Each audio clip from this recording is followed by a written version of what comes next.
Sight, you can't see anything else here. No, I just have you from about here up. Okay. Okay?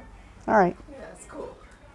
I, I Hi. thank you so much for doing this, really. And it's been a long haul and it's a long day, but I'm just so thrilled that you agreed to allow us to hear your voice. Oh, 'Cause okay. that's what the project is about, All hearing right. your voice. Now, I happen to know that you answered a lot of questions in writing before we started. Yes. And you had some questions about what is the purpose of knowing when my mother was born. I believe that's one of the things you asked. What do you need that for? Well, we're trying to place you in a context so that we can get to know you better.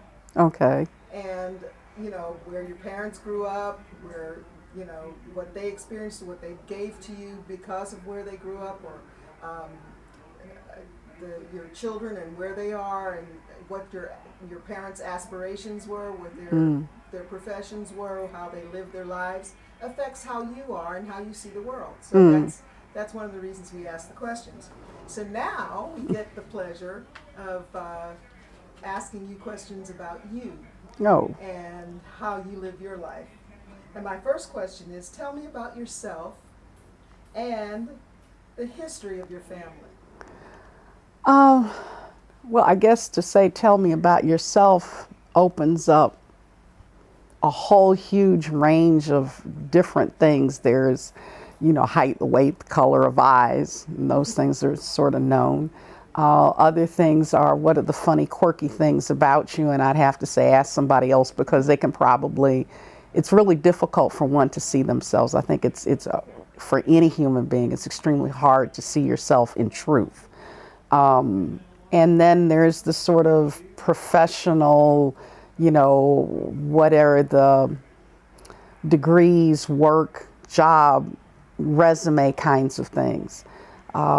So all of those things are quite different, and they have their own place. One thing I can say is I'm very clear that who I am, and I believe in truth the way most people should see themselves, is that there's no one thing that defines us, that we're made up of a whole range of different parts, and they're very important, and they're important at different times for different reasons.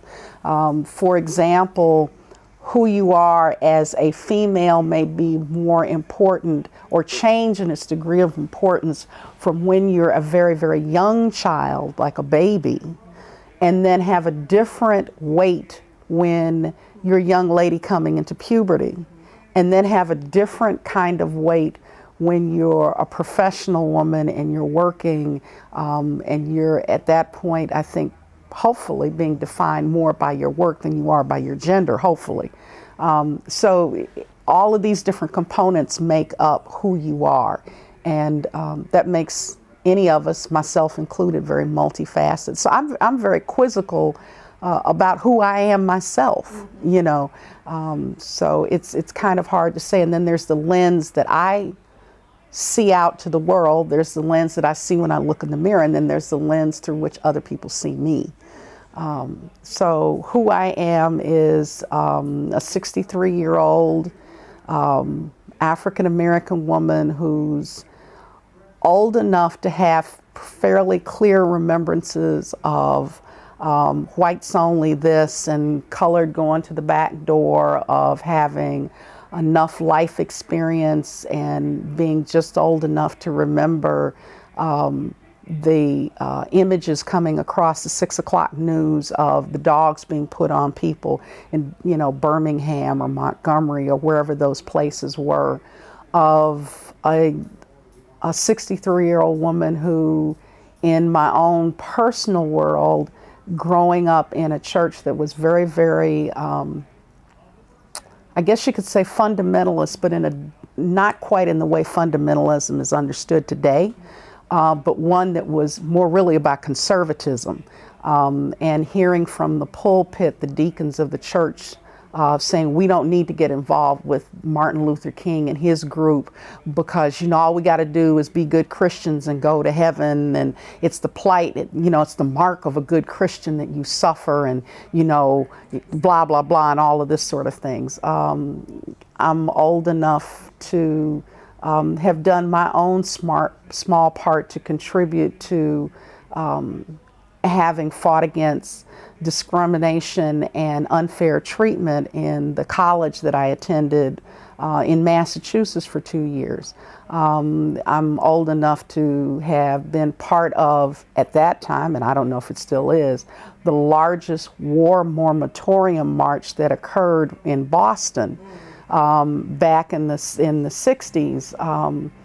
I'm old enough to remember and to be part of and to be coming of age of all of those things that sort of mark the crossroads, and I feel that sometimes I felt like I was standing in it. Some people chose to be purely black militants. Some people, a few black folks, would choose to be purely on sort of the hippie side, for lack of a better word. Some folks were choosing to, sort of be the good Negro, if you will. And I remember kind of trying to figure out for myself where to be at that particular space and place. It's a time that can be kind of confusing. So I do remember those kinds of things. So that's my context. That's my sort of, in a big global sense, that's my context. I'm going to pause for a moment. Well, I've heard you begin to describe yourself, and you used a lot of visual terms in your description, and I could almost see the texture of what you were talking about also.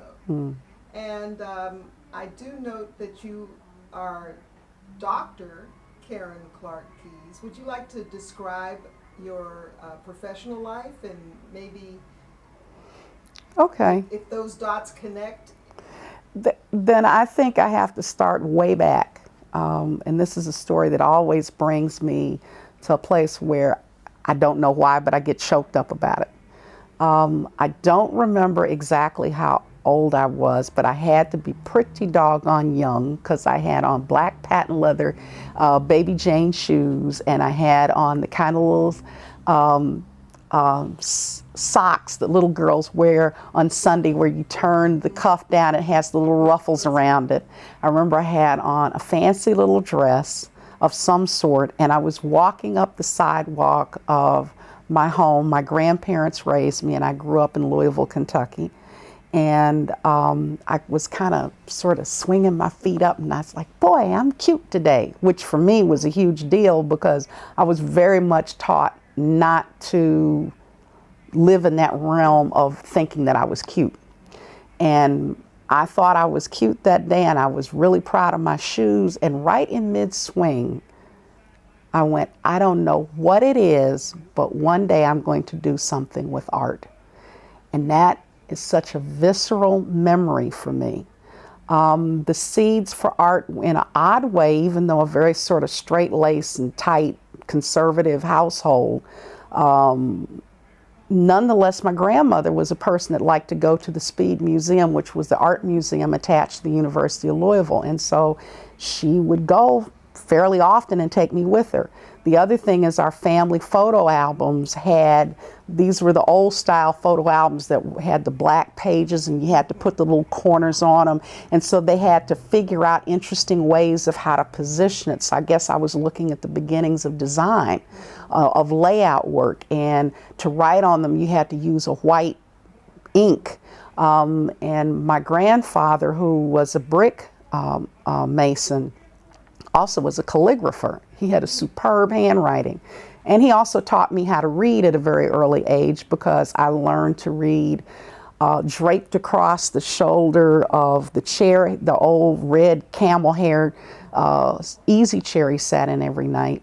and would read the Louisville Times and Courier Journal. So he would have me read the headlines and the dates. He taught me about, here's the way a newspaper is supposed to be laid out, and this is how you can always tell, because you always look for this here and this over there, and so on and so forth. And he'd have me read the headlines and the captions under the photographs. And so that was part of where I got interested in geography and history and political science to a certain extent.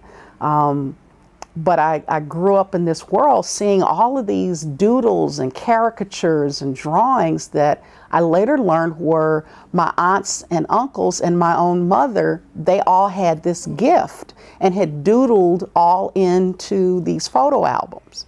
My mother has those photo albums right now. And I was so fascinated both with the images, the way they were laid out, and the drawings. So I was getting enculturated to the arts without even really knowing it. At the same time, I had a great deal of fear. And so I got some degree of art education in school. I had some teachers who really encouraged me when I was going through school. One in particular in junior high school, it really got me into doing sculpture vis-a-vis clay. And then I went off to college and really didn't have a sense of direction. So it's still this very nebulous kind of thing of, I want to do something with art, but I really don't know what it is. And I had really absorbed the message of arts are really nice, they're great, but it's only for fun, it's only for rich white ladies, because who else has time for that? You can't make a living off of it, blah, blah, blah. And you know, a girl has to find a practical skill because you never know, they might get jilted in life. So I went off to school and studied interior design as my major and painting as my minor at the school in Massachusetts, which ironically enough, that school no longer exists. And it was in South Lancaster, about 40 miles dead west from Boston. Loved New England. And so I went there for 2 years, and then after that experience went to the University of Louisville, and there things flipped. I took an interior design minor because they didn't have a major in it, and switched over to photography. And so that's what I finished up with, and it suddenly dawned on me, I don't know if there's such a thing as a black interior designer, and I'm not Rosa Parks. I'm not, you know, MLK. I'm not the person who's going to go out and lead the charge. I'm pretty much a chicken. And geez, what am I going to do? I have no clue how I go and have a career in the arts. I don't know what to do with this. And I did get a job working as a manager of a hobby craft store. And then after about a year, I guess it was, from that point forward, I've just bounced from one job to another. And my goal then became, I just need to get a job and make some decent money so I can take care of my family. I was married, blah, blah, blah. Left Louisville, came up to Cleveland, was here for a while, et cetera, et cetera. Fast forward quite a few years later, wound up moving to North Carolina, which I consider home and call home. And while there, again, going through these different jobs that I had, which were just jobs to make some money, I got laid off. And in the meantime, I had become very active when I first moved to North Carolina. Within about 3 months, I had got involved with a group called the Women's Center. And it was primarily there to support women in crisis, particularly around domestic violence. But also to help them with, you know, if they were job hunting and things of this nature. And I became a volunteer, was very, very active, fell in love with volunteering, did it for probably about 3 years or so, actually 2 years in a row, was among a cadre of people that got awards from the governors of the state of North Carolina. And from there, that began to lead me into other activists, including working actually with high school students. And we took an action at one point because of some unfair treatment that occurred at the largest shopping mall in the region. And so we took some action, particularly around Black Friday, the Friday immediately after Thanksgiving. and darn near shut them all down with peaceful demonstration. In the meantime, because of the role of working with the kids, along with the fact that my house was always the house that all of the other kids would come to, and parents would say to me, why do you want to have all those kids coming in the house? I said, because that way I have to know where mine are. You're wondering where your kids are, but I know where mine are. They're right here with your kids, you know. But oftentimes I would take the kids, and we had this big old clunky red Buick station wagon, and I had just put some kind of foam rubber stuff in the back of it. And I'd take these little musty little black kids and put them in the back of and we'd drive to the North Carolina Museum of Art. So the volunteerism, the fact that I didn't have the courage and didn't know how to activate my art career, the fact of then being involved with these high school students who constantly said to me, you ought to be a teacher, you ought to be a teacher, you ought to be a teacher. And then finally the job that I had said, we got to lay you off. And they said, what are you going to do? And I said, you know what? I think and mind you, I had always swore I'd slit my wrists before I'd be a teacher. But at this point, because of my involvement with the kids, and because I really started to realize it's so important that somebody do for them what nobody knew to do for me.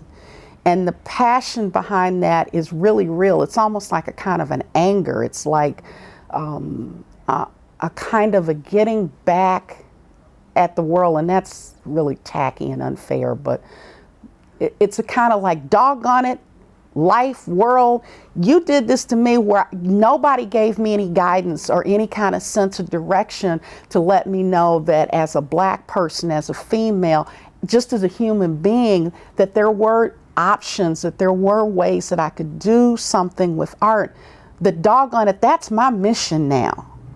That's my mission to help kids and young people know that they can do something with it. I don't care what it's, even if you choose to make it just an avocation instead of a vocation, if you just want to do it as a hobby, even if you just want to experience it, if you just want to be fluent in the language of it.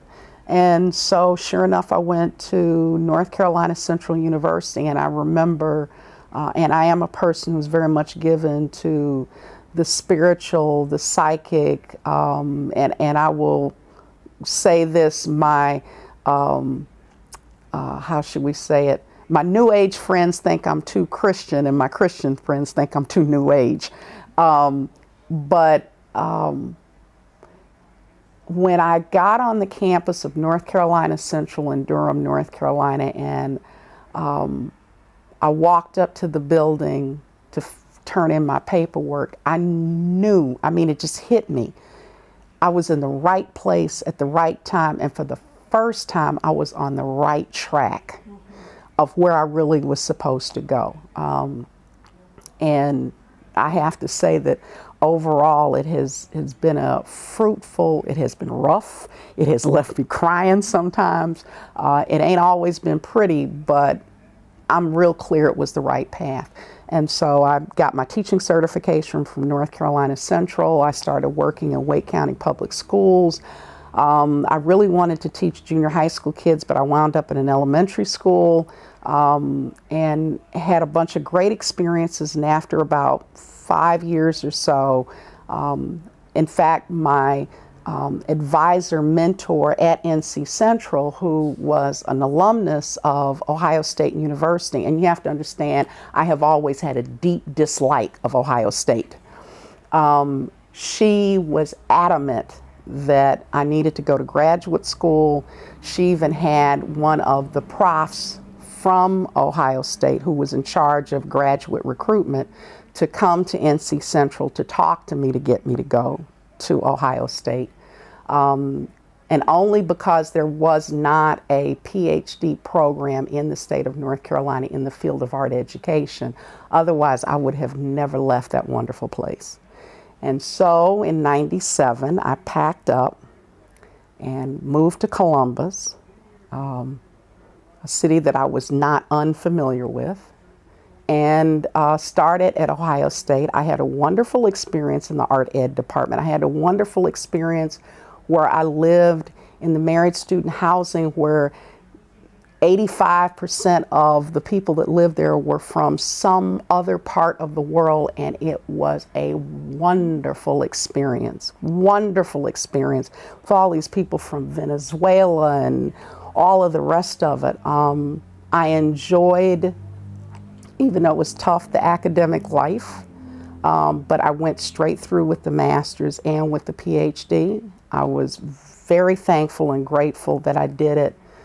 It has, in some ways, I kind of regret doing it later, but in other ways, I'm thankful because I had gone through enough of life's pretty hard knocks, tough knocks, to be real clear that my PhD is just a part of who I am. And I saw all around me, both in terms of faculty members as well as recent graduates, as well as students who, and there's a pretty high percentage of them in terms of people of color or people who are first generation collegiate people, who for them, the PhD is them. It defines them. I'm Dr. So-and-so. And it's like, no, you're a human being with flesh and blood that happens to have a degree. Now, if you piss me off, yeah, I'm Dr. Keys, okay? But other than that, I'm a tax-paying slob like everybody else. So that's how I got to that place. And I came to, when I finished my comps and became ABD, an opportunity opened up for a job with the Cleveland School District, and my husband's mother, his family have lived in this home since 1965. And so it's a very large house, and she needed some support and assistance. We needed a place to live. Everybody had always gotten along really well, so we came here, and I worked for the Cleveland School District up until 2010. And then in 2010, I took on the challenge of helping to launch the youth program for Newbridge Cleveland Center for Arts and Technology. That's a phenomenal timeline. And it also, in your description, you have tied it in with your earlier statement about being multifaceted. And it is quite interesting how the very thing that may have felt like a burden early on has become the source of your strength. Now, I also noticed that you said you didn't get a lot of the support that to help you launch your arts career, except that your work with children sounds like an artistic endeavor. Now, at this point, and also, it sounds like your grandmother did quite a bit as she just was allowing you to walk into that museum and to absorb the environment. Sometimes, well, I don't want to pontificate on your interview, but sometimes when parents over-focus their children on a particular strength they have, it ruins them. But it sounds like your grandmother was, at least in that environment, able to let you just take it in as you could. And I think because she wasn't exactly, as I tell folks, we sometimes tend to have these generalizations about grandmothers in general, and especially black grandmothers, that we want to make her the smiling Aunt Jemima. No. No. Tell me about her. Hollis Oline Hayes Clark, that was a tough cookie. Yeah. She was, her taking me to the museum had much more to do with, and I don't begrudge her this, not at all, her needing to have an outlet and express for herself. And because back in them days, you didn't have daycare. So you take the grandkid with you. And at the same time, it worked out to be a blessing. I remember seeing probably one of the first artists who I really internalized and remembered, because I saw their work in the flesh, was a Brancusi at the Speed Museum, and the fluidity and the flow of that small sculpture just took my breath away. And every time we would go to the museum, I would always love when we would get to that place. And for her, she would, not that she would go, you know, some super long distance away, but she basically was wandering through to look at what she needed to look at and think whatever her thoughts were. And it was one of those places where I was fine with that, because it allowed me to look at what I needed to look at and just have my own thoughts. The same thing, the other thing I can say is both of my grandparents just read voraciously, and neither one of them had a high school education. I think my grandmother may have finished junior high school, and I think my grandfather got part the way through high school. And my grandmother always read at night before she went to bed. And she, back in those days, and I'm sure they have them somewhere, what we now call graphic novels or cartoon, you know, the comic books. And she had stacks of them, but they were all about like figures in history or a serialization of some piece of sort of famous literature like Robinson Crusoe or something. And there was a little small stool, and I could sit there. It was some of the places where I could be in her presence and be tolerated and not fussed at or ordered around. And I could sit there, and she would read what she was reading, and I could read what I was reading. She kept a set of encyclopedias, and I literally would just take a book and just turn pages and read and read and read and read, you know, whatever was in there. So what we were able to have, there were different things that she did share, but her sharing was less about, I consciously want to share with you, as it is, this is something I'm doing for myself. And because I guess my temperament, you know, didn't get in the way, that it allowed me to share in the seeing of it, but not necessarily all that much conversation with her.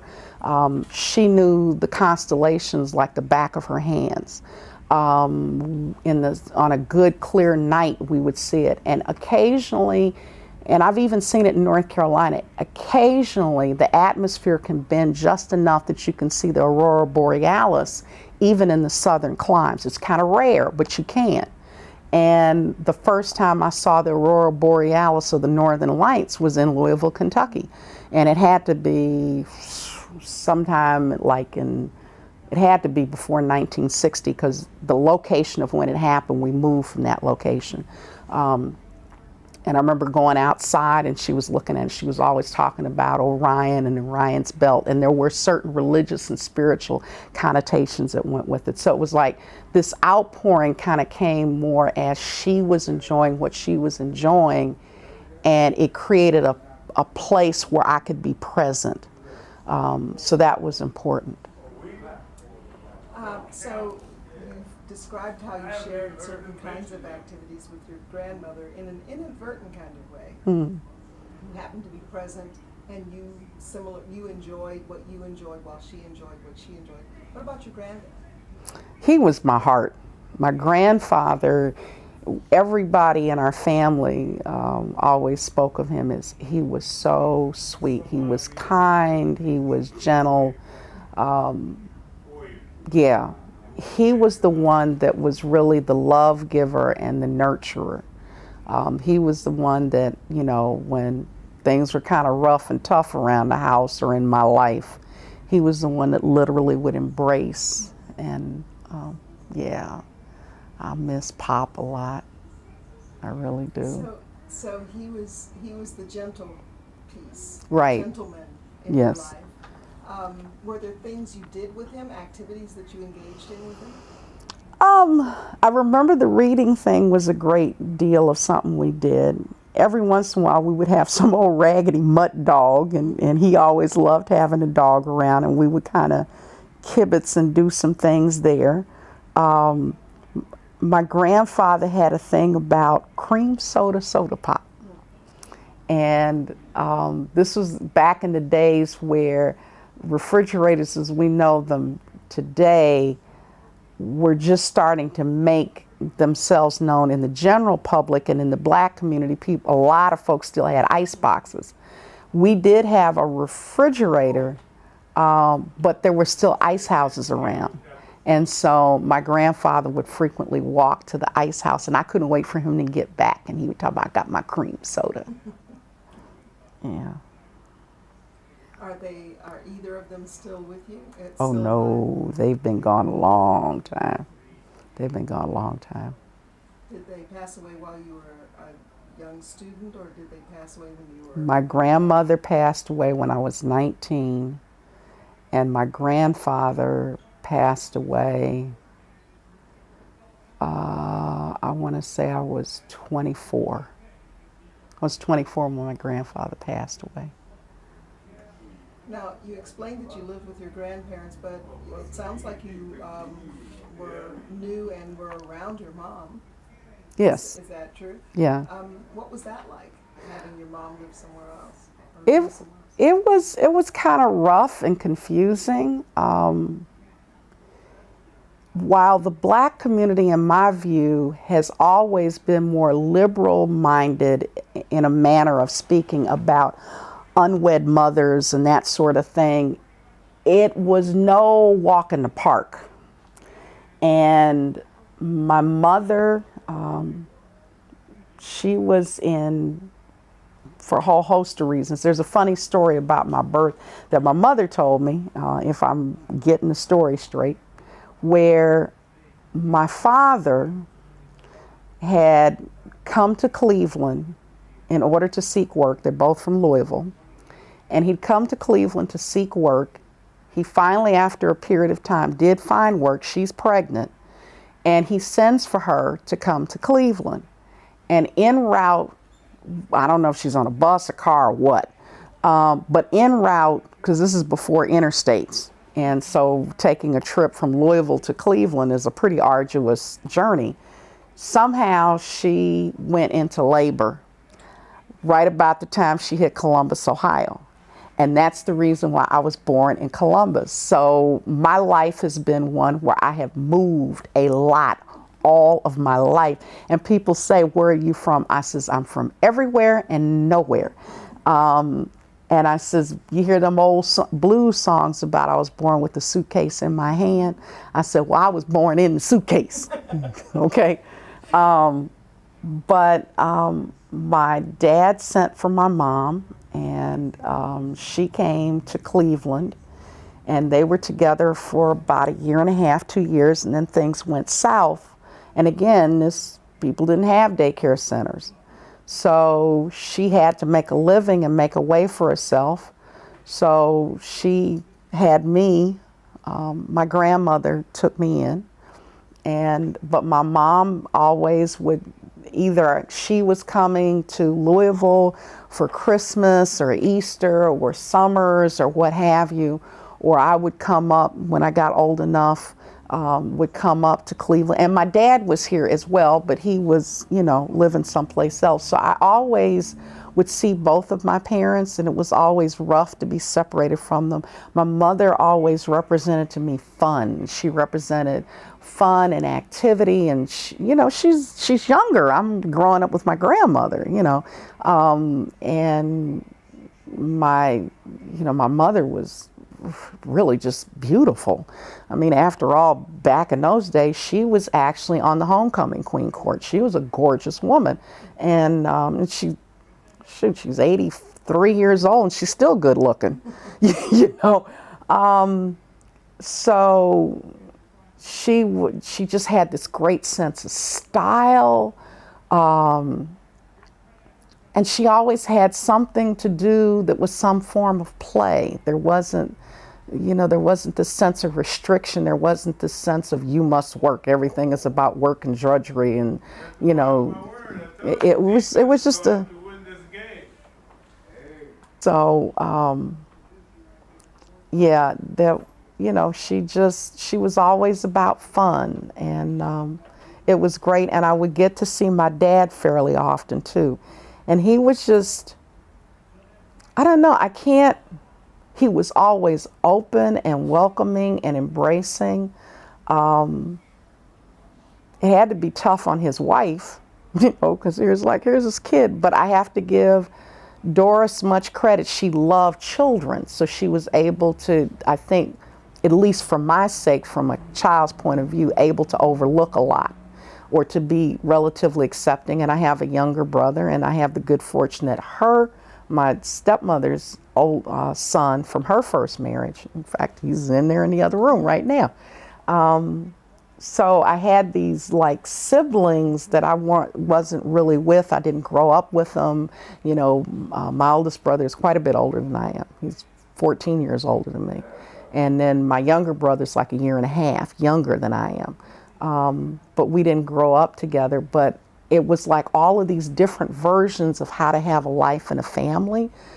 So it was fun at the time that I was in that experience, but to get pulled out of it, and especially to be pulled out of it and take to a place that was kind of pretty sort of rote kind of a way of being, was rough. And it made for a type of confusion about I don't know how to be. Yeah. You said that you had a brother who was 14 years your senior? Yeah. Was he your father's child or your mother's? My stepmother's. Your stepmother's child. Right. So technically, you know, biologically, he's not really my brother. He's my brother. Our families, black families, tend to form family by association. Right. And commitment. Right. Yeah. So, so you had two sets of parents, really. Mm. You had your grandparents that you lived with for most of the year, and your mom and dad who were here. Mm-hmm. So which city was bigger, Louisville or? Oh, Cleveland, absolutely. Cleveland was way bigger, and you got to figure, I want to say it was in the mid-50s at that point in time, or maybe it was a little earlier, but you were still fairly close to that pinnacle. Cleveland at one point was the 5th largest city in the United States. And even as it began to decline, it still was a thriving, vibrant, clanging, banging, classic, old school American city. And what kid from West Podunk, Louisville, Kentucky isn't going to be like, wow? You know, I loved Cleveland at that point in time. Do you remember what part of town your mom lived in when you would come to visit? She lived off 105 most of the time. I mean, she had a series of different places that she rented, and those grand, big old 2-family houses when people really took care of them. And I was like, that's the other thing. I was always struck with architecture. And I think part of it was watching my grandfather when he would draw up schematics for like some bricklaying project, and he would actually teach me how to measure and divide and do things of this. And he was the first one that taught me how to look at blueprints and things of that nature. I had a sort of a fantasy for about hot 2 minutes about being an architect. Even went to NC State for 2 weeks and said, nah, this isn't it. But I would see the houses, and at that point, like I said, in the 50s and very early 60s, they were in grand condition, and how black communities up and down what was called the Gold Coast. So she lived off of Pier Point was one of the streets that I remember, and I'm trying to remember a couple others, but that's where she stayed. Did you happen to go to the museums when you were here? Yes.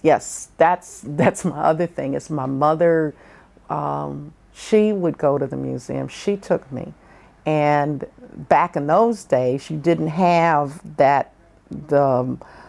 extension that's on the back of the museum, the Brewer, I think it is.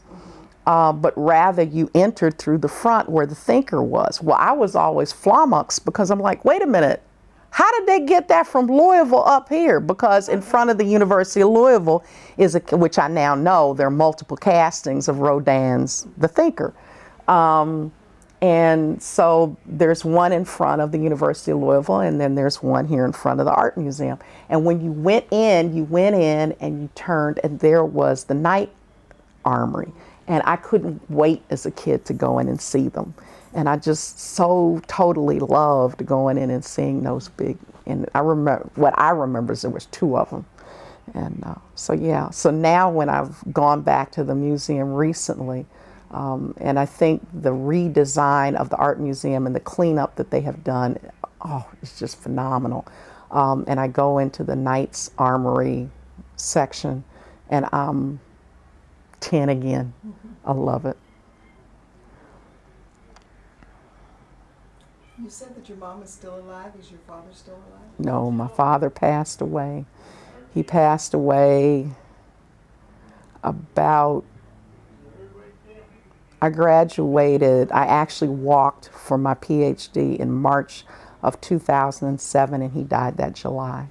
And I was so thankful to God that he was able to live long enough to know that I had done that. He was too ill to come.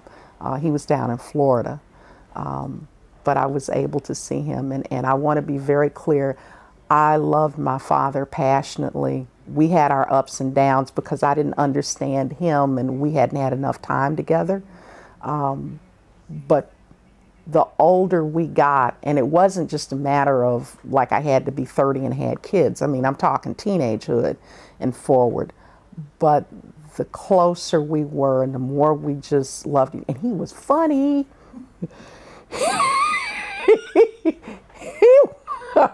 Man, he was funny. But yeah, I was able to see my father, and I was able to call him up and tell him that I was walking across the stage. And my mother was able to come. She's still living. She's out. She lives in Las Vegas. So she flew in and saw it. And believe it or not, up till the day he died, which wasn't always cool for my stepmother, but they were friends. And they would talk, and and I remember that day she talked to him and said, "Yep, our daughter is getting her PhD, and I'm here to see it." So yeah. And it was his wife's children who became, or child who became your brother. brother. Right, yeah.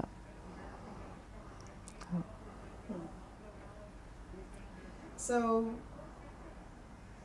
your fondness and joyful experience of coming to Cleveland, did that expand into East Cleveland, or was that not an area that you were familiar with? No, ironically enough, even though my dad and his family, their home was out in that general Kinsman, Lee Harvard area, because my brother, my younger brother, was so very active in Caramoo House, a lot of his friends were from East Cleveland.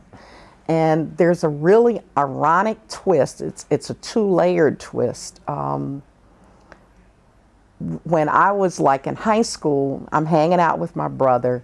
We go to Caramoo House all the time. He was old enough to drive. We're, coming over to East Cleveland and partying and, first one thing and the other. So I was very familiar with the area. East Cleveland was definitely a thriving Black community that was very much about Black professionals and people who were solid working families, even if, a lot of auto workers and steel workers and all of the rest of them, but people making a reasonably good income to cut their grass every week and went to church on Sunday and, took care of their kids and all that other good stuff. It was like, yeah, this is the kind of place I want to live.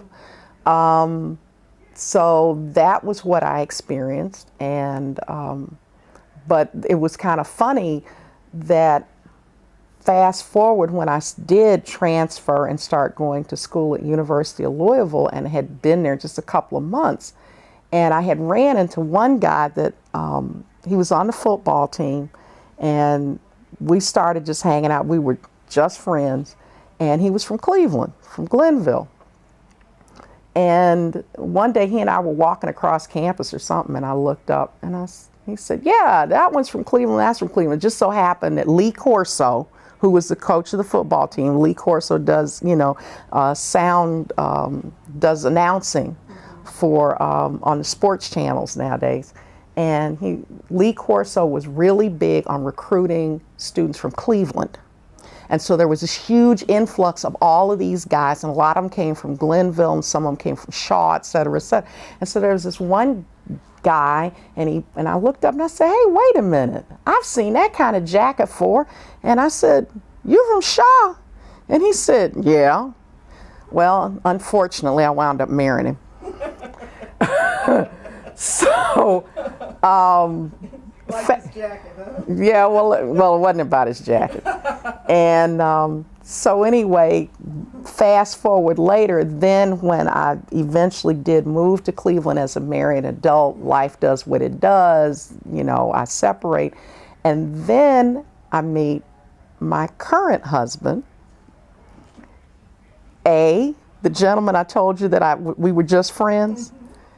My present husband and this other man, they were classmates from Glenville and had been buddies, so it was all great. It was sort of like, oh dear, one of my friends from U of L is going to come in and visit, and he's coming into town with his wife, and we've known each other for years. Oh great, that's good, have him come on over. And they walk and say, man, where you been? And I'm like, gee whiz. Of course, with my husband, I always say, you can't go anywhere unless he doesn't know somebody.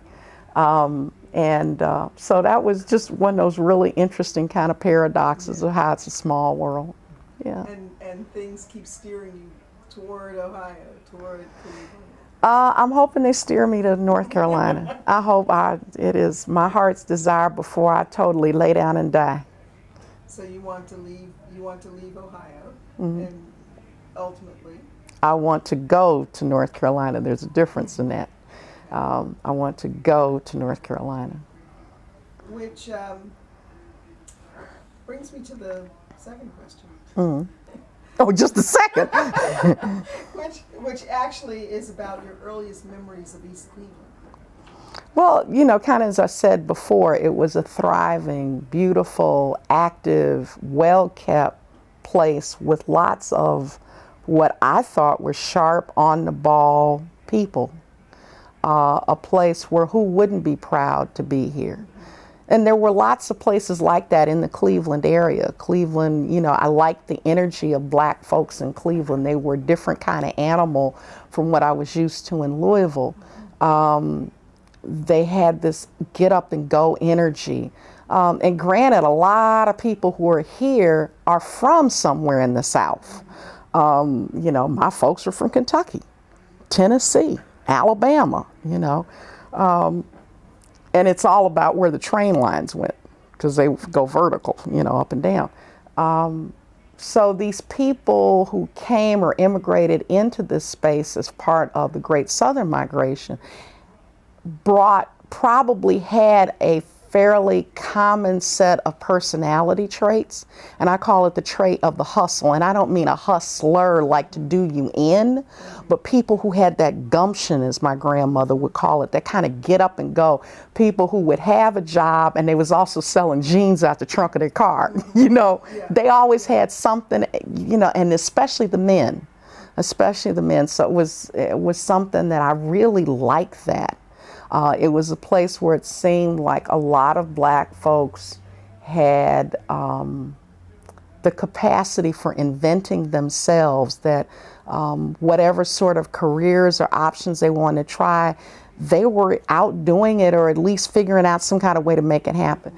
There was, in fact, true enough, a lot of what was called the bougie niggas, There's plenty of the bougie folks, but there was also a lot of just the fun and party, the fun-loving, let's just hustle and work hard, and then let's party hard and have a good time and be real. I really liked that.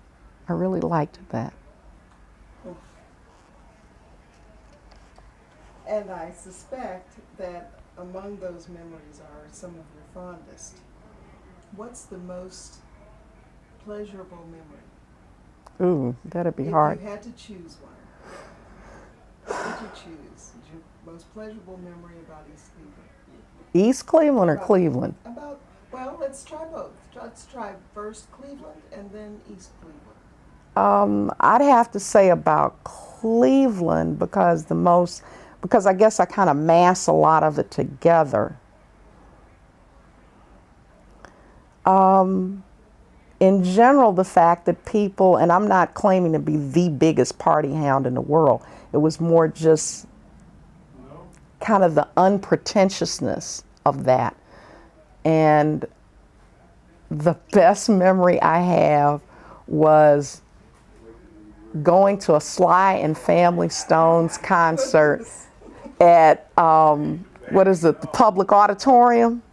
And I had made for myself this purple on purple outfit with the super big bell bottom hip hugger pants. And in their wisdom, which on arrival was like, why didn't they do a better job than this? They had folding wooden chairs down on the floor, but they only put them in the front half of the auditorium. And it's like, they got all these people coming here, why didn't they put chairs in the back? Well, within about 2 seconds, you knew why, because everybody was out dancing. And so anyway, it just that was one of my fondest and best memories. And again, kind of an across the board Cleveland kind of memory is just hanging out at Caramoo House and being with other kids, which is a memory that I have that in some ways, I hope I'm putting some of that energy into the environment at Newbridge. It's a place where us kids could just hang out and have fun and kind of be cool and hip in a way that was different from sort of some of the things that were typically demanded of a teenager or expected of a teenager from other teenagers. So that was it.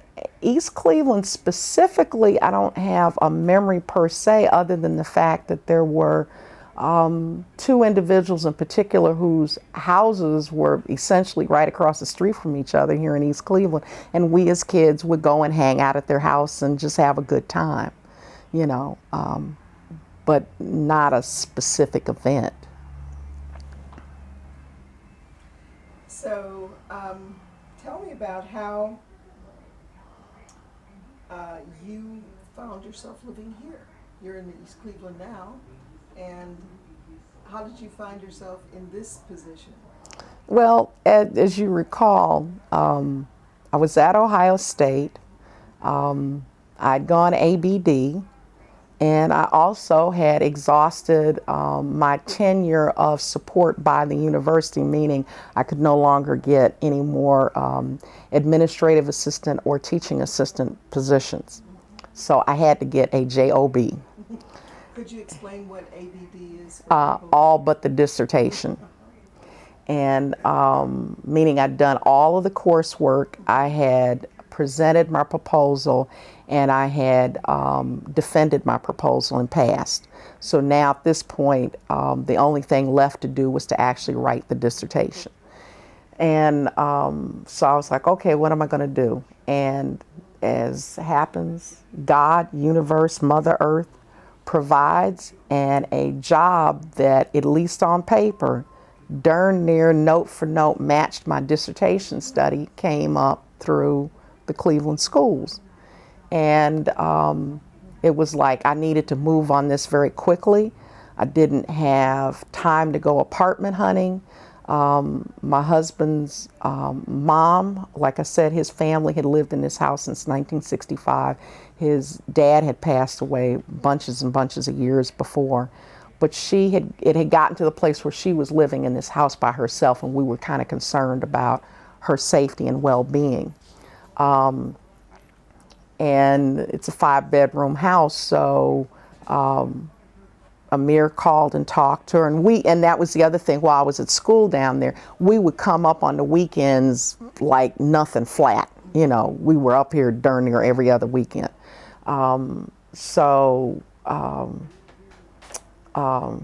We just said, here's what the situation is. Is it okay if we stay there at the house? And you have to understand, for this family, this house has always been a multi-generational, multi-household house. And thank God, and knock on wood, or my head or something, it has never been real super duper crazy making. We've had a couple of folks in here who they themselves might, as husband and wife, squabble with each other, but it's never been where anybody's been disrespectful of the house or of mother or non-contributing to the household. And it, for me personally, has always had that feeling. It's one of the things I've loved about this house, is this feeling that it's an embracing place that people are supposed to come. And like I said to you, I feel good about the fact that you feel comfortable in my home and can move things around. And so it just feels like this is a place that if you need somewhere to be, as long as you act like you got some sense, come in. And so she said yes. And so we moved in when I got the job, and that was pretty much it. And we thought about moving out at one point. My husband's younger brother also moved in as well. But we really found that we all worked together well, and we just sort of organically said, well, you take care of this bill and we'll take care of this particular bill. Mom, stop paying that bill because we got it covered, or, you know, whatever. And it just worked. If it ain't broke, why fix it? Now, did you have children when you moved in? When I moved here? Mm-hmm. No, my kids are grown. Oh, they were already. They were Yeah. already Oh. none of them were living with you at the time. No. When in '97, our youngest daughter was entering her sophomore year at Florida A&M, and Chris, had she already finished at Howard? She either had already, she had already finished at Howard, and yeah. So there was no return to the nest. No. They launched, and that was it. They launched, and that was it. Is your husband's mom still with you? No, she passed away a year ago. I'm sorry. Yeah. Yeah, the living in a multi-generational household has lots of very valuable experiential opportunities. Mm. And of course, there's the downside, because you have to figure out ways for everyone to have their quiet moments. And I'm thinking about you and your art. How did you use your spirit of art in the context of community, both here at home and at your workplace? I'm not sure completely if I understand the question, but if you're asking, have I created art since being here, and how do I do that in this space? It really has nothing to do with this space. It has to do with me, and I've done very little of it. And it's a heartbreak for me. It's kind of like, in a sense, I still haven't fulfilled the artist of me. There have been dribs and drabs here and there. I will say that if you go to Harvey Rice K-8 school on Shaker Boulevard, and you go into their lobby, and you'll see where Angelica Posa orchestrated this beautiful set of murals, this massive mural that looks like a collection of old style family frames with images of famous African Americans from all aspects of life, including a Hector Vega mural that goes down the stairwell. There are 2 of those ceramic tile created mosaics, one of the scientist Neil deGrasse, and the other one is a woman, she's a Black woman out of Chicago that was a neurosurgeon. I am embarrassed that I'm not remembering her name, because I chose those 2 and I created those, and I said, at least as long as that building is standing, I have something in posterity. That's up there. There was an occasion for us to have a faculty show at Newbridge, and I created 2 ceramic pieces and it's around here somewhere, made paper, and then after I made the paper, made sort of a drawing kind of thing on top of it. We're using pattern and design. So there's things that I've done in dribs and drabs, but I cannot call myself an artist, because if I was really an artist, I would be doing my craft every day.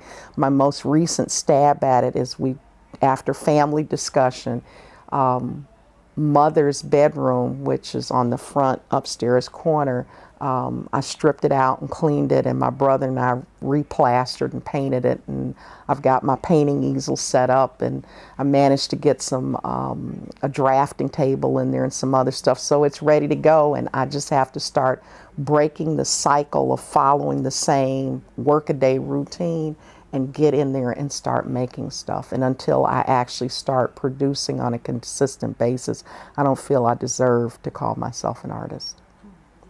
Now, speaking of art work, I've noticed a piece of art that is behind you. Yeah.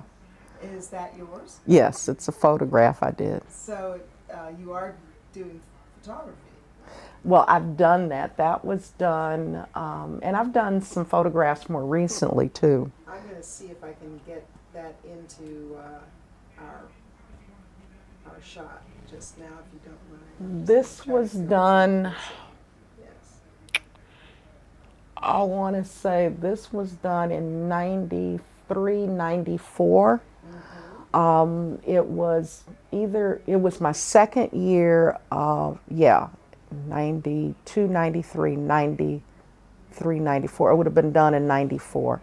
It was my second year as a pre-K to 5 teacher at Cary Elementary in North Carolina as part of the Wake County Public School System. And in the state of North Carolina, there was, I don't know if they still do it or not anymore, there was an organization called the Children's Museum of the World. They now have a different name, and initially they were a museum without walls while they were waiting to collect enough capital to actually build a space.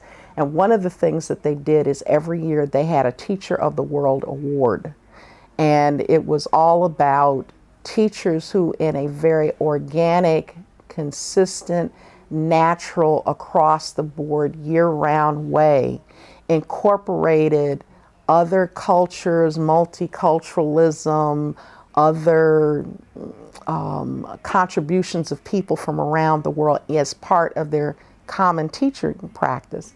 And the interesting piece is they fully anticipated that arts teachers would constantly win it, because by definition, that's a lot of what we do.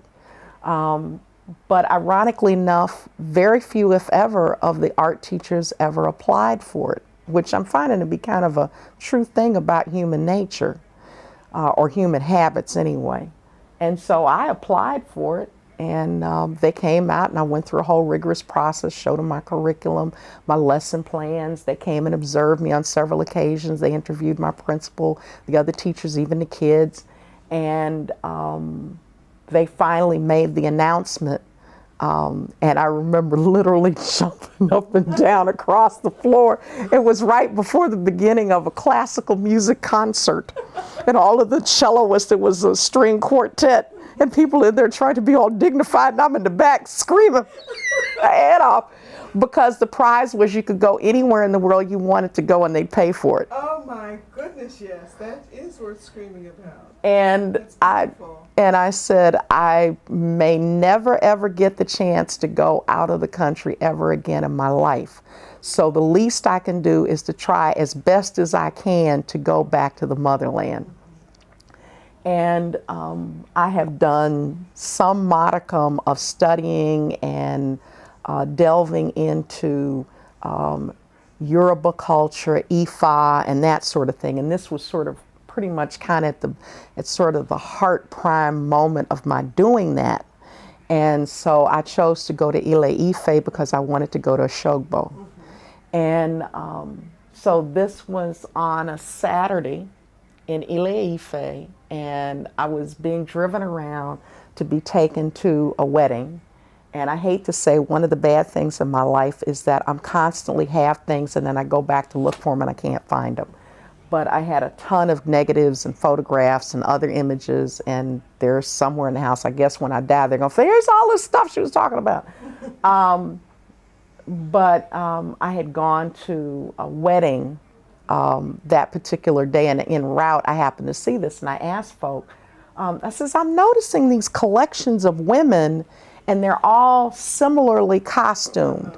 So like these group of ladies had this very beautiful yellow and then this red. Then there'd be another set of women that might be all in blues and greens. Another might be in purple, but there'd be collections of these groups of women. And they said the tradition is on Saturday is that's the day for women to get away and be among their own peers. Yeah. And that's how they would kind of say, okay, we're all going to dress alike today, and this is what our colors are going to be, and we're going to go and hang out. And that was the photograph. It looks like an Oshun Egbe. It could be. One of the deities that they... Yeah, it could, especially with the yellow. Yeah, very much so. And then here's obviously another woman who's just walking by, I guess, with her children, and she's just going on about her business. Yeah. So what a wonderful, wonderful gift. Yeah. To earn. Yeah. That's beautiful. And so I'm suspecting that your sense of yourself as not using your art might be in terms of your capacity, which is quite large, but it's certainly a much more humble expression than winning that prize would suggest. So it sounds like you have done a substantial amount with the time and the presence that you've had and the opportunities you've had. It's beautiful. Have you ever thought of going back to Nigeria or to some other part of the continent? Actually, I'd like to go to Kenya or Tanzania. I'd like to go to Marrakesh. There's so much crap going on, I wouldn't dare do it, but obviously, like anybody else, I'm a sucker for wanting to go to see the pyramids. So yes, there are places I want to go, but frankly, there are places all over the world I want to go to. Part of what was the fallout of this, I shouldn't say fallout, that gives it the wrong connotation, but in making the arrangements for the trip to get the least expensive price, the entity that puts all of this together, they actually make the arrangements. You tell them where they want to go and they set everything up. They bundled me in on a package where I flew from New York to Paris and was there for 18 hours, then flew from Paris to Lagos. Then on the route coming back, I had a 2.5-day layover in Paris. Well, the good news was one of my friends had a brother who lived in Paris. And so she hooked me up with the brother and his wife. And so they put me up. So I got a chance to be in Paris when I first got there that first day. And then I got a chance to be in Paris for 2.5 days on the way back. And so just seeing, I remember coming back telling my husband, I said, you know it from the history books and reading the timelines, but until you see it, you don't realize how old Europe is, and you really realize how cheeky young the United States is. We're just pups, you know. It was really something, and getting that perspective of the depth of a society that goes, far back. Past, lets you know how much we have to learn. And I'm thinking about that in terms of East Cleveland. I am, because East Cleveland is, I believe, one of the older parts of the east side of the greater Cleveland area, and it has been changing over time. If you've noticed changes, what kind of changes have you noticed? Well, in a weird way, my husband would probably be one to speak to it better.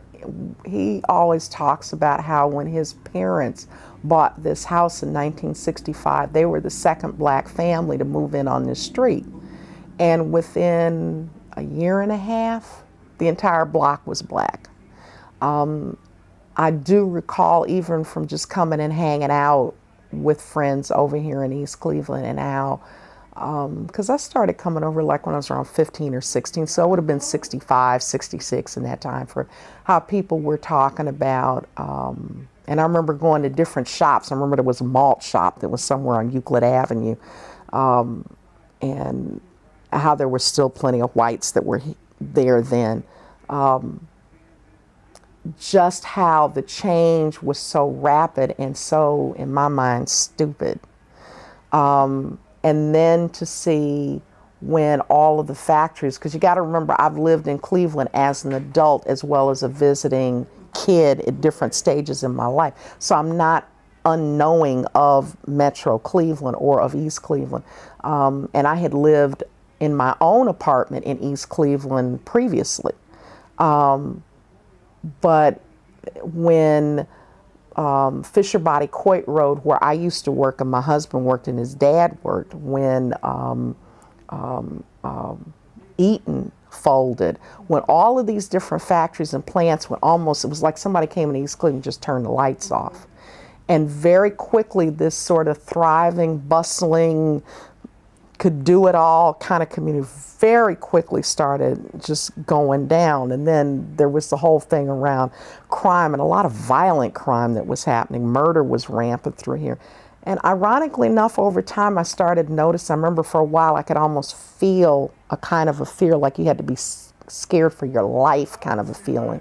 And then after a while, when we came back to visit, I didn't feel that. I felt the poverty, but I didn't feel the fear. And that's kind of where I'm at now. I don't feel the fear as much, but the poverty is overwhelming.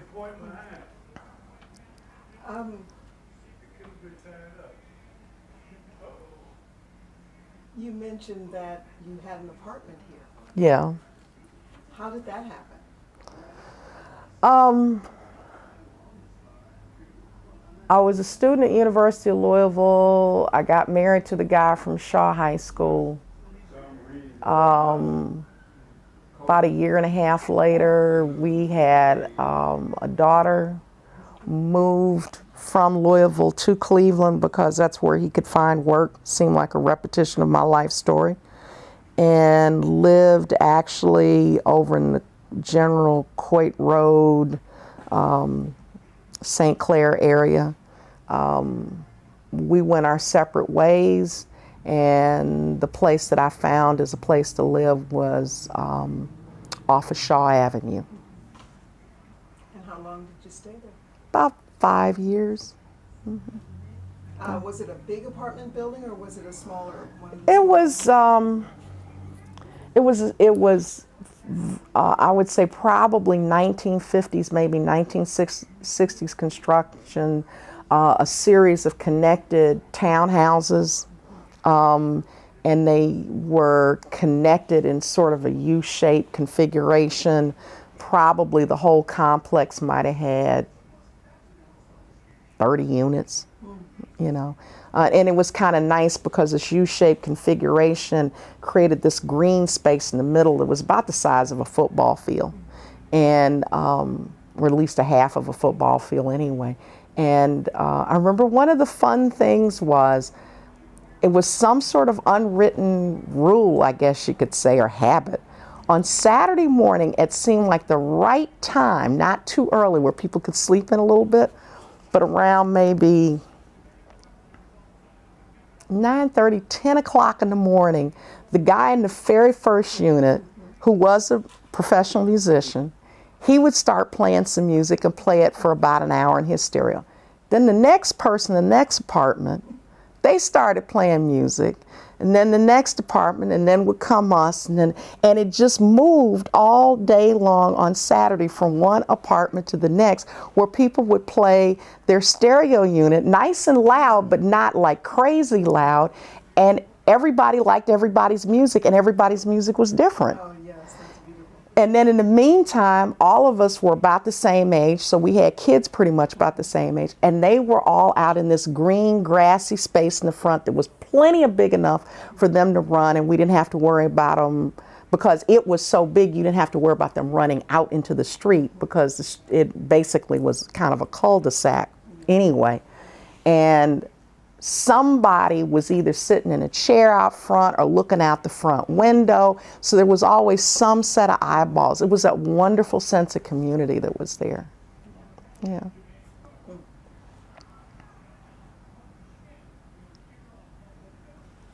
Now, the changes that happened over time, what do you think contributed to them? Economic was overwhelmingly the number one big thing.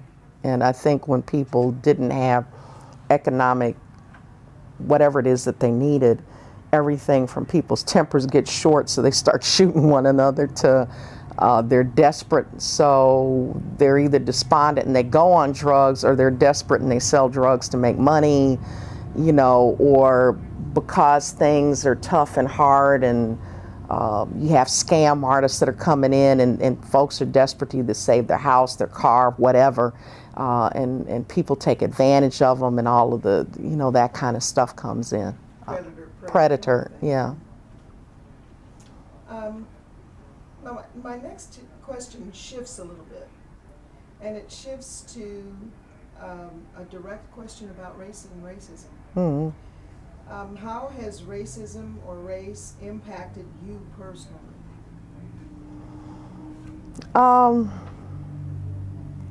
Lots of different ways that are both, you know, you can talk about some given incident, and I'm sure in ways that make it, you know, one classic example in terms of sort of a kind of a systemic thing is in terms of how I would view myself. Oh, I'm getting this degree in interior design, but is there such a thing as a black designer, you know?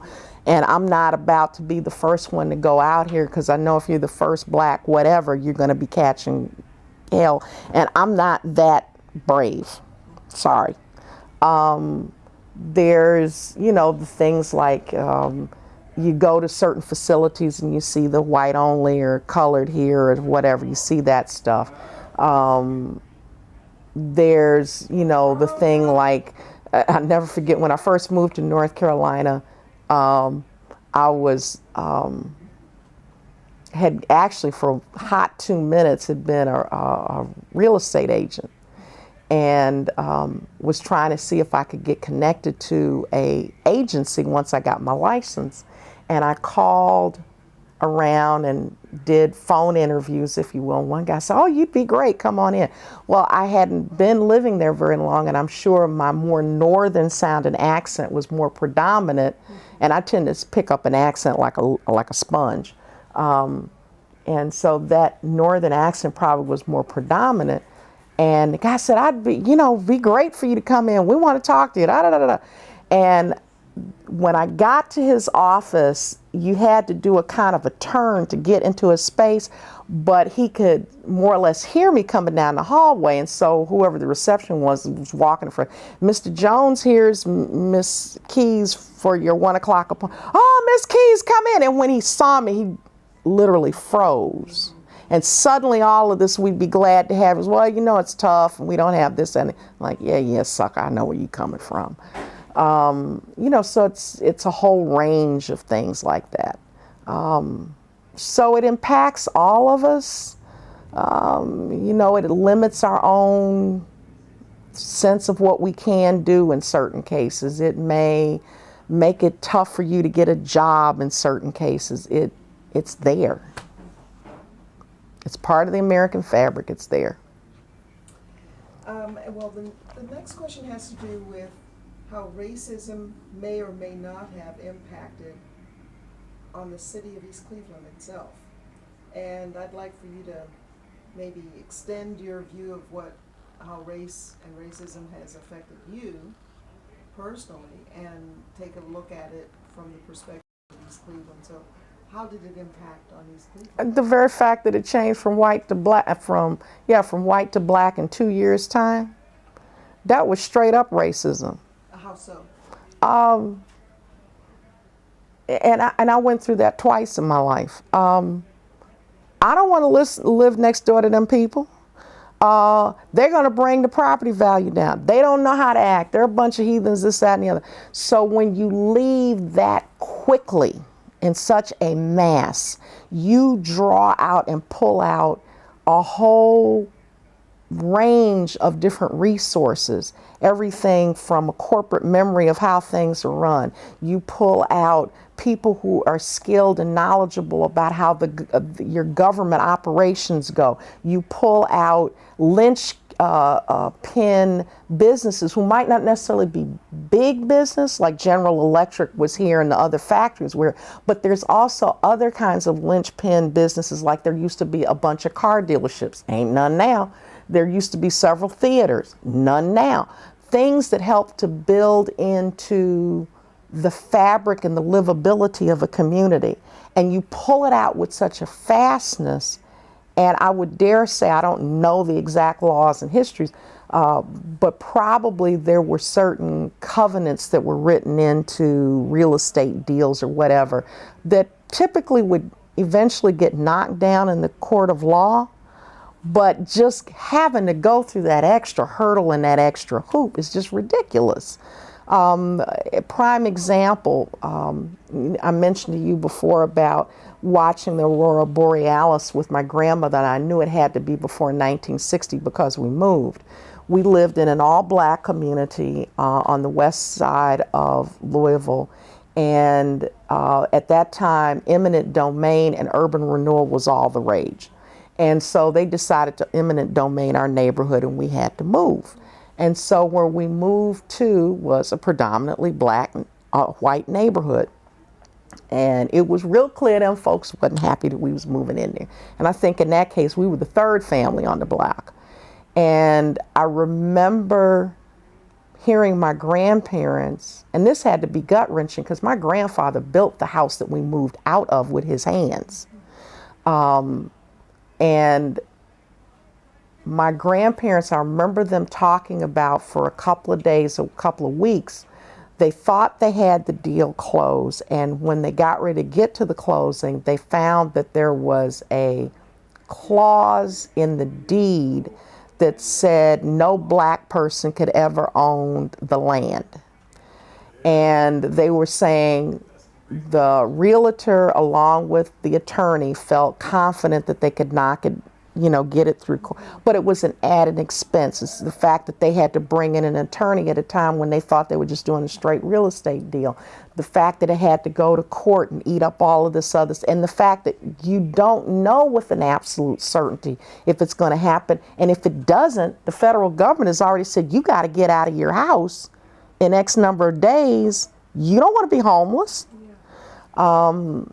So all of those things getting to East Cleveland, all of those things getting yanked out of East Cleveland very quickly, whatever kind of booby traps in terms of transferences of businesses or transference of property that may have happened, the kinds of stories I've heard from so many men who were contemporaries with my husband as young men and teenagers in East Cleveland, of the constant harassment from the police that begins the building blocks of the kinds of typical animosity between the black community and the police.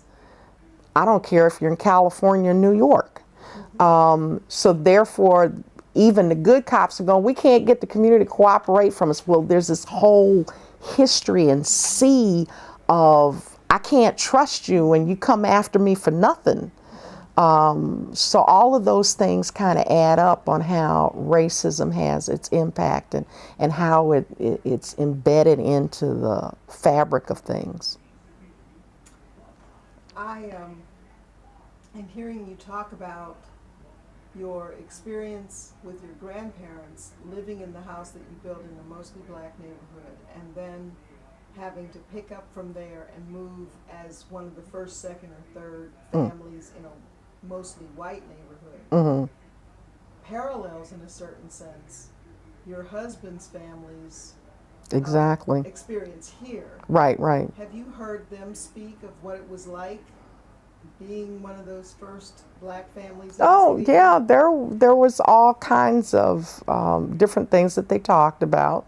One of them is the police harassment. You got to figure my husband was the oldest of three boys, and they are all very tall men. And you know, a big black man, oh, we got to put you in check. So there's those stories. There's the story of how evidently the house that's next door to us had a couple that lived in it, and they considered themselves sort of ultra hippie, radical Pete Seeger types. But sometimes that we want to be the good white folks stuff can be a little bit too thick and saccharine for it. Black folks was like, I'm not too sure if you really got a Klan hood in the back corner somewhere. You know, who your people, you know. So there were stories about it, and it's, you know, if it's anything like what I experienced, it's kind of interesting you pointed that out. I never really thought about it before. We moved in 1960. They moved in 1965, 5 years later. And after Kennedy was killed. right. And I'm like, there's not, and being a child, you're kind of oblivious to a lot of stuff. There's nothing too much that I recall that any of the white neighbors did. They kind of just probably shunned us, and eventually they moved away.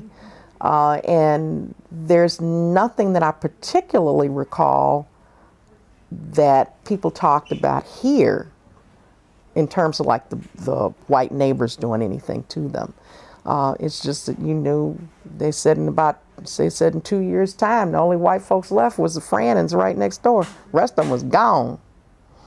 And I guess in a weird kind of way, it's like, fine, bye, good riddance, you know. But with them went their tax base? Yeah and no, because initially you had who bought in were people who actually bought the houses and could maintain the houses and take, so the tax base didn't necessarily go away, I don't think. Now somebody that's actually a true historian of East Cleveland and can actually look at the data may speak to something else. But so the real estate tax would have stayed the same relatively. Depending on their incomes and their jobs, maybe the income tax stayed the same. Could be, I don't know. I mean, you'd have to talk to someone that actually researches that kind of thing. I'm thinking more in terms of the infrastructure, in terms of if you had all of these things that add to quality of life in terms of these different businesses and shops, and they close overnight, or or if they stay here, they stay with a degree of animosity and you don't feel comfortable in them. Or if they do sell it to you, they're selling it to you with some kind of a little trick bag in the sale process, then it makes it hard for the transition to happen for someone else to pick up the same types of business. And some businesses, maybe you can't. You know, not everybody, I don't care who you are, you can't just walk in and have a car dealership. And if these were, and we're not talking the, we don't care if you got a job, no job car. We're talking about a Chrysler dealership, a General Motors dealership, you know. You can't just walk in and do that. So if suddenly these folks start pulling out and leaving, then these things that add to quality of life begin to diminish. What was happening with the tax base, and there were, I'm sure, some things in terms of the what do you call it, the city ordinances and codes and whatnot that may have had some trick bags in it. There may have been some things in terms of how city council may have been set up or reconfigured that had some trick bags in it. It could be a host of things. There could have even been things about a sense of privilege that, let's say, the fire department and the people who are employees there, they have a certain system, an old boy system of how they're doing it. What, I suddenly have a black mayor and a black city council? I'm not going to cooperate with you, you know? Yeah, and I was comparing, as you spoke about the transition and about the tax base and possible changes in in the amount of income the city has based on how many corporations or companies leave. And thinking about Beechwood, which is similar in size to East Cleveland, and yet it has so many really strong businesses that the tax base isn't any higher than East Cleveland. I mean, the tax percentage that you pay as a resident isn't any higher. And so that can show you right there that But they've got probably more, whether it's something like a TGIF, which is a corporate restaurant that can afford to pay taxes, to some semblance of a halfway thriving shopping mall with a little bit higher scale properties in it that can pay both more in terms of income tax as well as the property tax that the landlord, the owner, the developer of the property, to all of the different doctor offices and doctor suites, to the different science, all of the rest of it, so yeah, all of those things can kind of add to your tax base. So as you described how racism, I heard you speaking a lot about economics also. So the next question is, how has inequality impacted on you personally? And define for me how you're looking at inequality. You will have to be the source of the definition. And I'm sure you're equal to the task. Well, there's inequality that comes out of racism, which is based around the color of my skin, our skin. And then there's inequality that may be because of gender. There's inequality because there's assumptions about who I am because of my address. And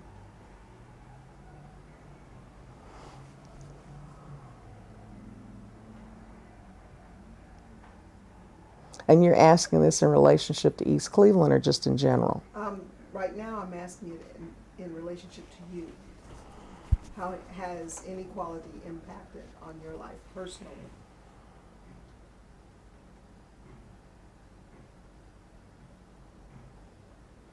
I guess because for me, just like that story I told you about walking into the realtor's office and he was all holly jolly until he saw me, it's a lot harder for me to break out, even thinking in terms of gender issues. It's a lot harder for me to break out inequality from racism. Because while someone may have issues with women, if they're going to be a bigot, they're probably going to have a bigger issue with me being black before they even concerned about the fact that I'm female. So it's kind of like, that guy already knew I was female because I talked to him on the phone. But when he saw me, it was my blackness that stopped him. And if you think about it, who's really powerful? Just the fact that I'm black made you stop, So I guess the inequality issue, there have been some impacts that, and I guess you can describe it as hurtful in the sense that it can be confidence destroying. Because inequality oftentimes comes back in some form to make you, or attempt to make you, question your own right to be, your own right, and particularly in terms of for me it comes back oftentimes is that your intelligence, your knowledge, your words that you have to say have no validity or no weight, or that they're constantly questioned or something of that effect. And that makes me think in terms of the sense of privilege, particularly the phrase white privilege. I consciously or subconsciously as a white person feel that I'm already intrinsically the purveyor of all things that's true and right and good. So that impact can be one of a kind of constantly questioning of self and looking over your shoulder.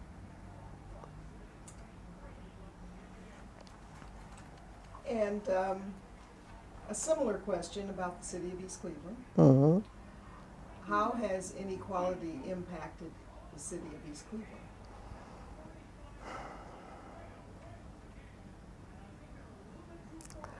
I don't know the history of East Cleveland as well enough to speak to it with a great deal of depth. But I do know, or I do feel, let me put it that way, I feel that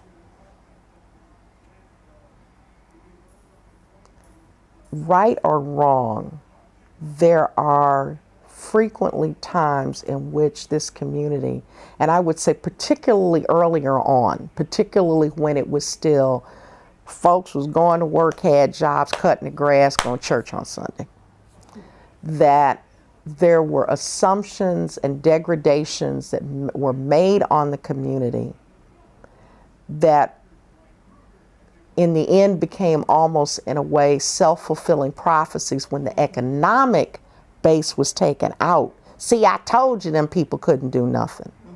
And so now that you quote unquote have the proof in the pudding and it's so far down the road, you can't fix it if you tried. There's nothing you can do to fix it now. And so that's the thing that's so hurtful about inequality, is when you don't give a fair share. And it isn't just giving a fair share. That's that armchair liberalism. It's not giving the fair share at the right time in the right way.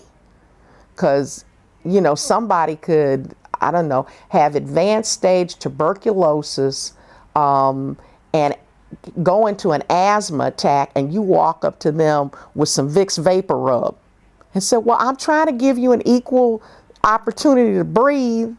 You should have given me an anti-tuberculosis shot 10 years ago. You know what I'm saying? There's things that you should have done a heck of a long time ago, such that now if you do something, it's a waste.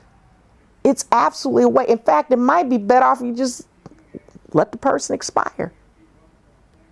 Let them expire. I mean, you're just really holding on to them way past their time.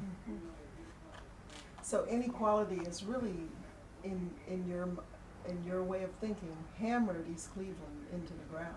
Yeah.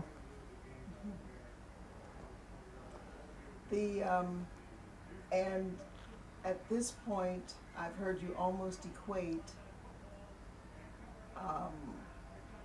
racial and economic oppression. Those are the two primary ways in which you saw it. Saw inequality. Mm-hmm. Yeah. Just trying to recap. Okay. Fair enough. Can you recollect a memory or instance when the community fought for something? East Cleveland in particular.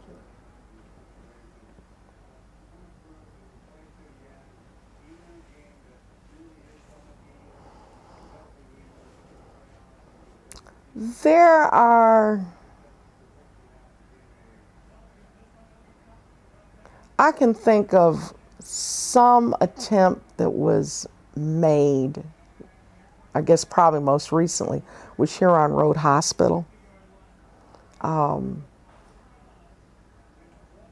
There was some attempt that was made there. Yeah. Can you unpack that a little bit?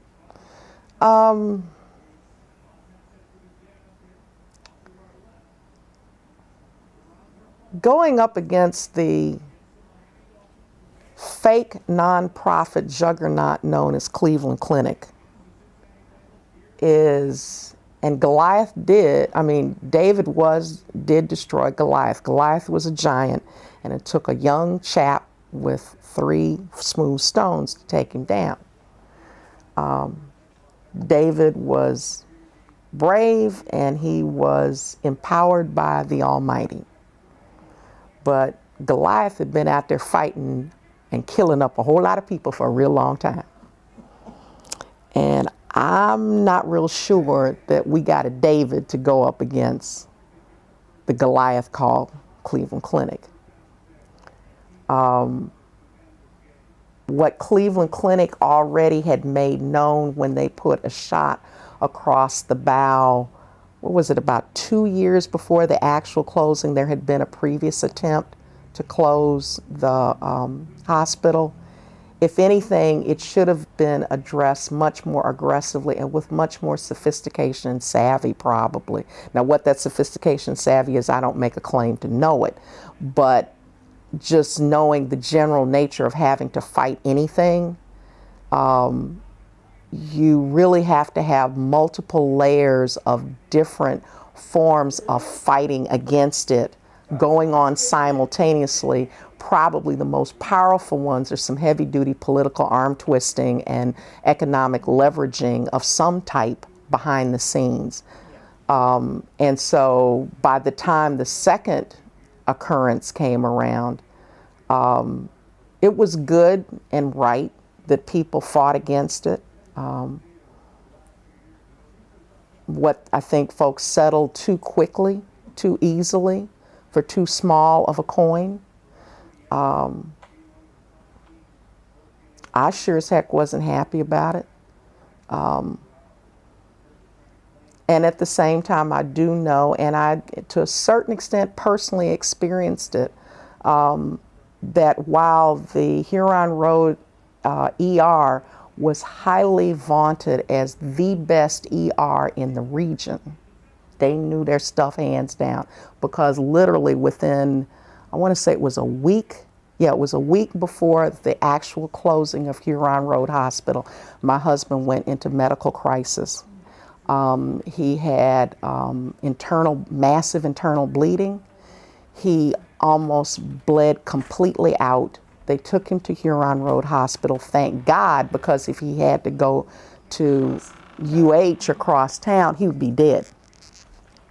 And by the time he got to ER and they wheeled him in and they asked him, can you stand up just enough to get off the gurney onto the table? And when he did, instead of laying down, he passed out. They had to put 10 units of whole blood, 8 units of plasma. I mean, he literally had his entire blood system replaced. They saved his life. They were phenomenal. They were great people to work with. But once he was admitted upstairs, the kind of confusion and chaos that they had and conflicts and squabbling among the staff was like, I might as well have been seeing something on the playground. So having said that, it was unconscionable in my mind that they closed that hospital down, particularly because of its physical location for everybody on the east side. It's unconscionable that they didn't do a better job of addressing what was happening outside of the ER in the hospital, to really put that right. And heck, if they've got the power to go over to Dubai and build a brand new hospital, they got the power to clean house over there and make that thing work right if they really wanted to. But that became an excuse for them to say, oh, see, the Jaybirds is fighting, so let's just shut it down. They had no interest in it anyway.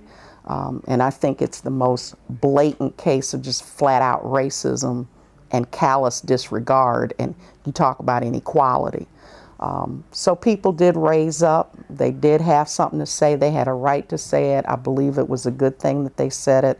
But I just think that really, truth be told, there was probably, if something could have been done, it should have been done the first time Cleveland Clinic started rattling the cages. When they did it the second, it was already a done deal.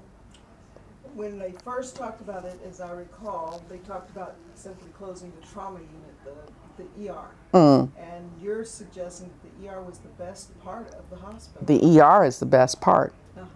And so when that didn't meet with a lot of, I mean, there were people who protested that initially, but it didn't have the strength, the impact that would command change. It just commanded re-strategizing. Which brings me to the next question. How have the surrounding institutions and cities impacted East Cleveland? Flesh that out for me, kind of reword that. Well, I would suggest that you've already started by talking about one institution and how it impacted on East Cleveland, but could you expand on the departure of the hospital, on the impact it had on East Cleveland and some other institutions that surround, not just in the city, but that surround the city? So institutions and entities around the city, and other cities around East Cleveland. Well, I'm not if I completely understand where you're wanting this to go.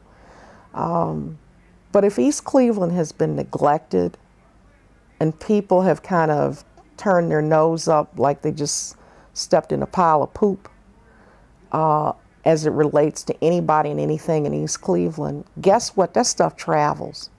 So now Euclid's got to deal with it. Cleveland Heights has got to deal with it. And that means all of Bebe's kids that showed up in your community. All of those folks on Section 8 that you used to talk about like a dog, they're over there in your community. I mean, Cleveland Heights, what was it, when all of a sudden they were getting this massive influx of folks who were moving in. And I actually can kind of, in a way, see the sense of it. They were saying, whoa, folks are out off the chain with inappropriate behaviors as it comes to being a neighbor. And they made an attempt to try to say, look, if you're going to move in, you got to take these. This is how you're going to be a good neighbor class. And then folks jumped up and said, no, that's discriminatory and blah, blah, blah. And it's like, okay, we can't do that. Because we're not really looking at how we can strengthen what our young people can tap into and have an effective either school system or recreation system or whatever it may be, then kids wow out and start using social media to say, let's go up and bum rush the Coventry Street Fair. So now for what, the second year in a row they've had to shut it down before it even got started. You know, so this stuff spreads. I can't remember if it was my dad or my mom, but somebody said, you know, these white folks keep thinking they can run away from us black people, but they keep forgetting Detroit only likes green, which means they would sell us cars and gasoline and we can drive just like they can, you know. So I think in that sense, it has a ripple effect. And so instead of constantly trying to run away from or say it's those people, and that can be a two-way street too, or they're not competent or they can't do, or I'll just leave them to their own devices, they don't deserve any better. There are always going to be either folks who are displaced who aren't necessarily the sharpest knife in the drawer who wind up on your doorstep, or there's some people who truly are striving to be the best that they know how to be, and you will abuse them when they come into your community because you're assuming that they're like whatever the stereotype is that you've got stuck in your head. And you might have somebody that's coming into your community that can actually help your community. So you're gonna be dealing with it in some form or fashion. So your schools are gonna deal with it, your shopping malls and shopping districts are gonna deal with it. Folks are gonna start showing up in your movie theaters that you hadn't expected. Suddenly you even to the point of how in many cities bus lines aren't extended out far enough and communities say, aha, we'll grow past where the bus line goes. And suddenly, where are we going to get all them teenagers to work at the McDonald's for cheap? Can't get there. It's very interesting that your interpretation of that question painted a picture for me as I was listening to you of how East Cleveland's exiting citizens impact on other cities. Mm-hmm. And so I'm going to come back, take a swing around this question again and ask, how do those other cities impact on East Cleveland?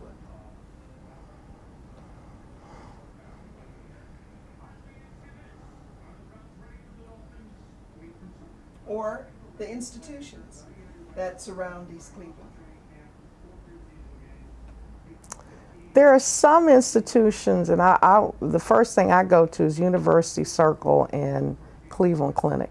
To me, those are the two biggest examples in Case Western Reserve. I remember, and again, you know, there's lies and truth. But one of the stories I recall hearing, if there's any truth to it, of how during freshman orientation in Case Western Reserve, it has been a standard practice, and maybe it's not true or maybe they have ceased.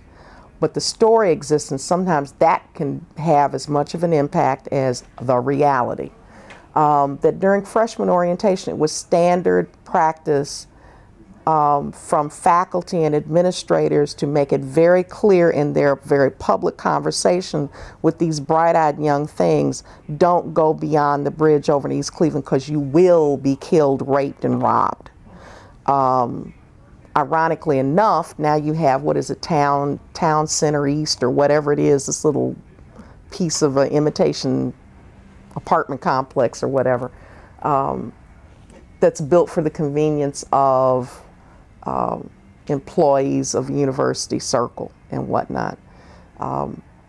So it's interesting how those institutions can feed into and help to maintain certain notions about our community.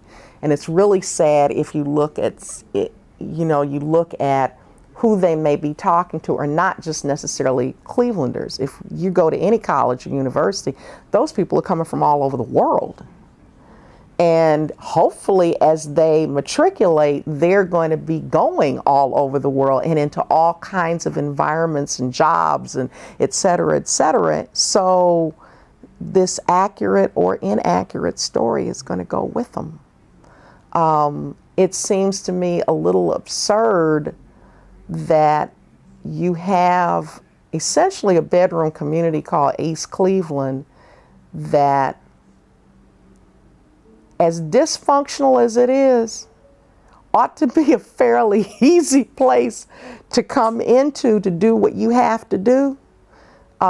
If the Cleveland Clinic could basically wave a few dollars in front of those powers that be here in East Cleveland and there wasn't even any back and forth negotiation on it, surely there's some things that can be done for a landlocked but growing place like University Circle, Cleveland Clinic, UH, and all the rest of them to say, hey, let's see if we can start to do something to develop this community, to be part of this community. And the fact that they don't, is it really that entrenched and that dysfunctional here? Or is that, again, some sort of glossed over, cleaned up, and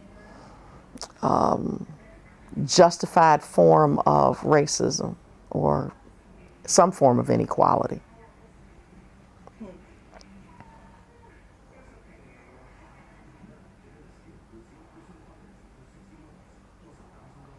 If I named an institution or two and asked you a question about how you think it impacts on East Cleveland,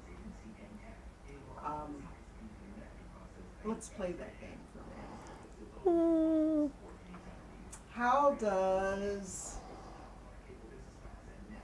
well, the obvious ones, and you've mentioned them, Cleveland Clinic and Case Western, and given examples that I've also heard about their perception of East Cleveland and branding of East Cleveland, not necessarily in a positive way. What about Cleveland Institute of Music? They're a member of the University Circle sign. I know, but I'm taking particular institutions, the Cleveland Orchestra. What about Cleveland State, if you step out a little bit further away from the city of East Cleveland?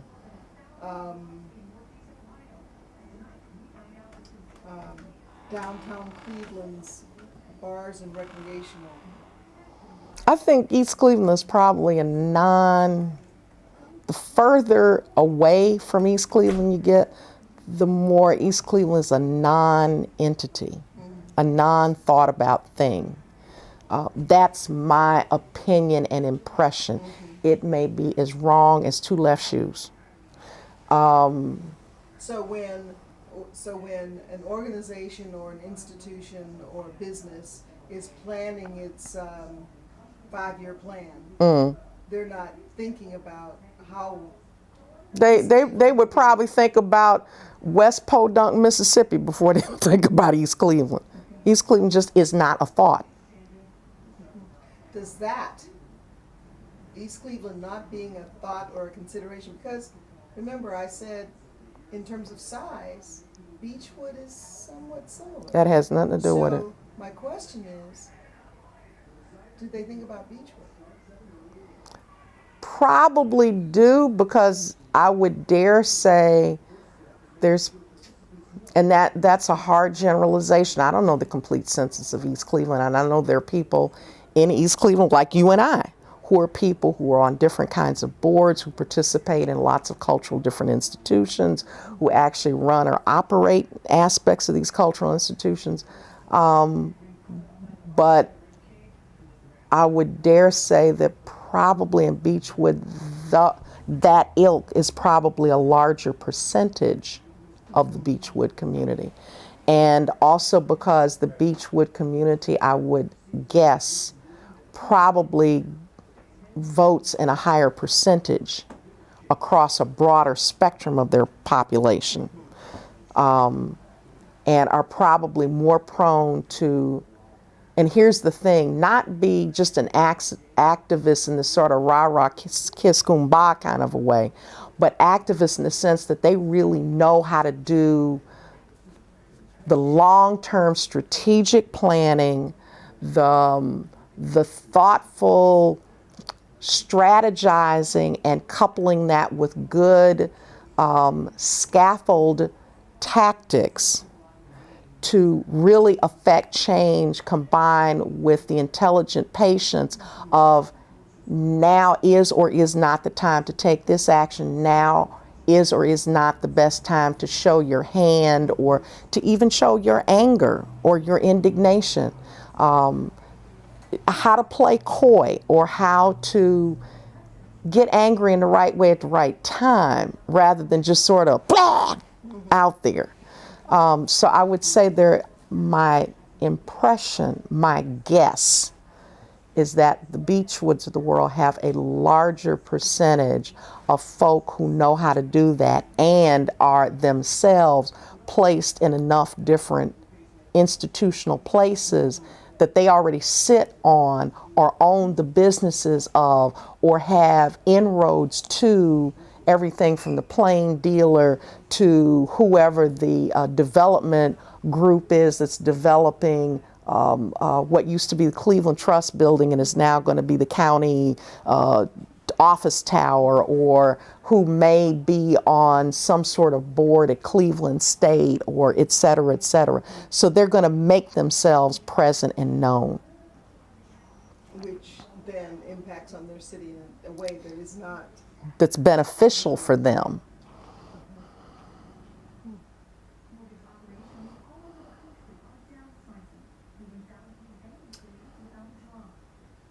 Now, I believe we could talk about that for a long, long time, but I'm going to go on to the next question. What is your vision for the future of East Cleveland? None. Point blank. The vision that I have for East Cleveland is sad to say, but the best thing that could happen to it is that someone or something could take it over.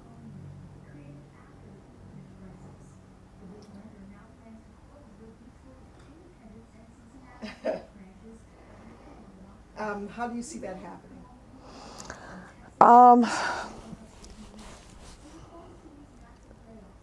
If the continued issues around going into constant economic crisis, then East Cleveland's going to become like Detroit, only without the backing of the state's governor. Detroit, as screwed up as it may be, is still too big geographically and even raggedy as it is economically to disappear. So the governor of Michigan has to step in. I don't care if it's a Democrat, a Republican, or a guy from Mars. Ain't nobody got to step in for East Cleveland, and nobody wants to. And if I'm not mistaken, they've done it before. And here we are again. So either something in terms of some type of bankruptcy that will dissolve the city, and at that point then it's going to be a mess, because, well, what does it become?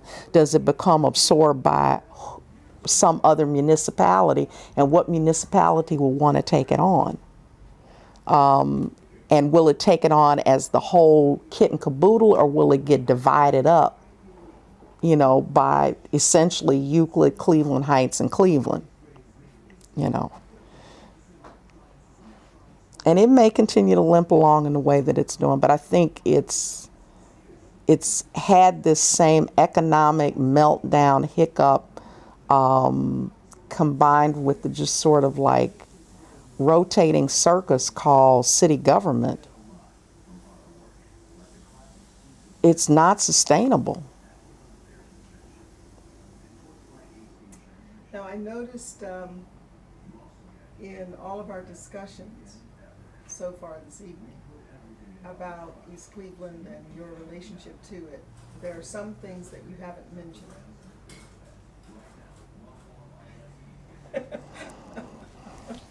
And I still may not. So I'm going to ask you a very general question.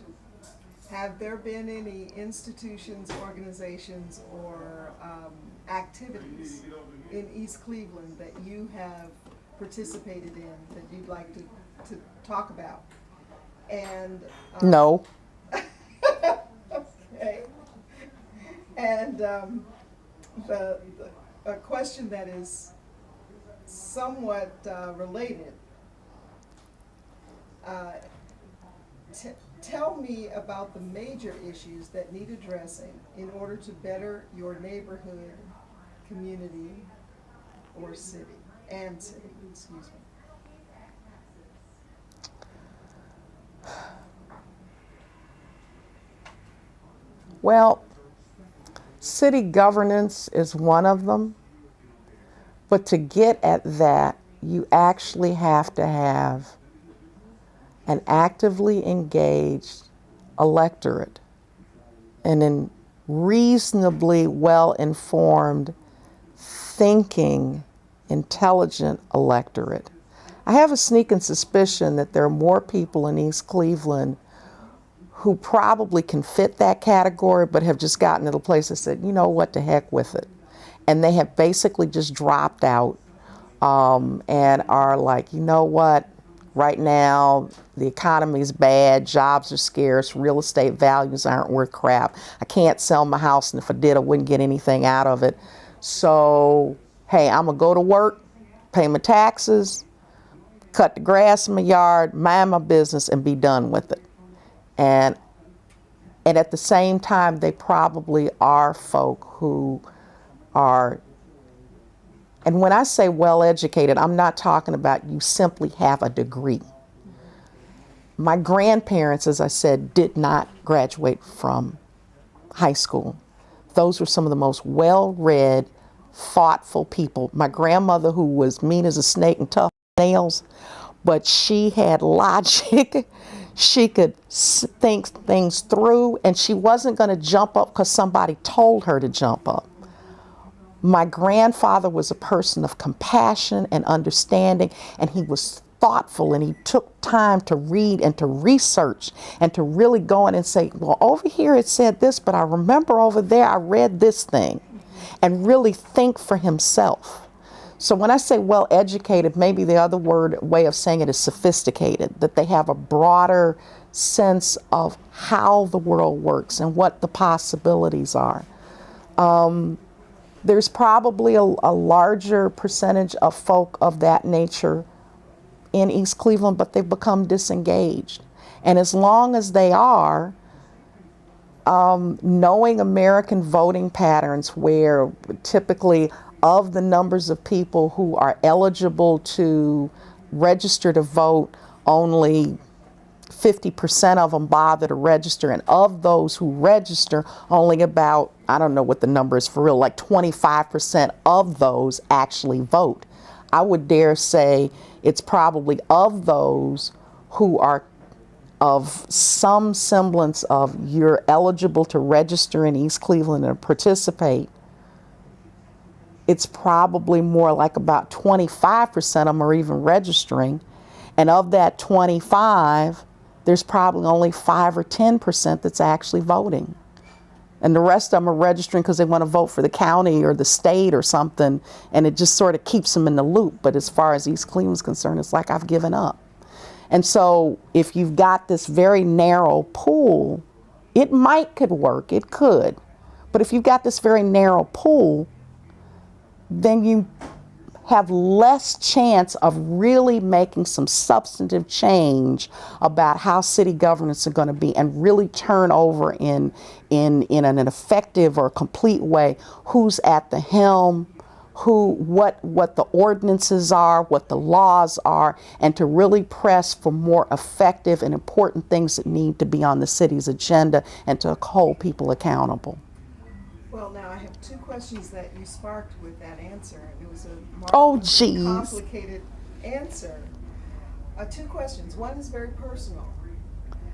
When you mentioned your grandparents again, the image that I had was of you walking with your grandmother into the museum. Mm. Is there an institution or an entity in East Cleveland that you would love to take your grandchildren? Hell no. Now. Not one. Not a single one. No. And two, are you one of those people who's very thoughtful and conscious and understands the issues and has given up? Yes. And I will say this, though. I do register, and so far, I have continued to vote even for East Cleveland issues. Okay. Mm-hmm. What needs to happen in East Cleveland for you to experience it with enough hope that you re-engage? I'd have to see a lot of new, fresh faces and voices who not only, I don't want to hear just rhetoric. People who actually have a long-term, a mid-term, and an immediate short-term plan, who are open to alternatives, and who also recognize that all of us bear some of the responsibility for the mess that we're in. Therefore, we all need to take at least enough ownership of the problem to get up and clean it. I'd have to see, and new faces can be new faces. They don't necessarily have to be young people.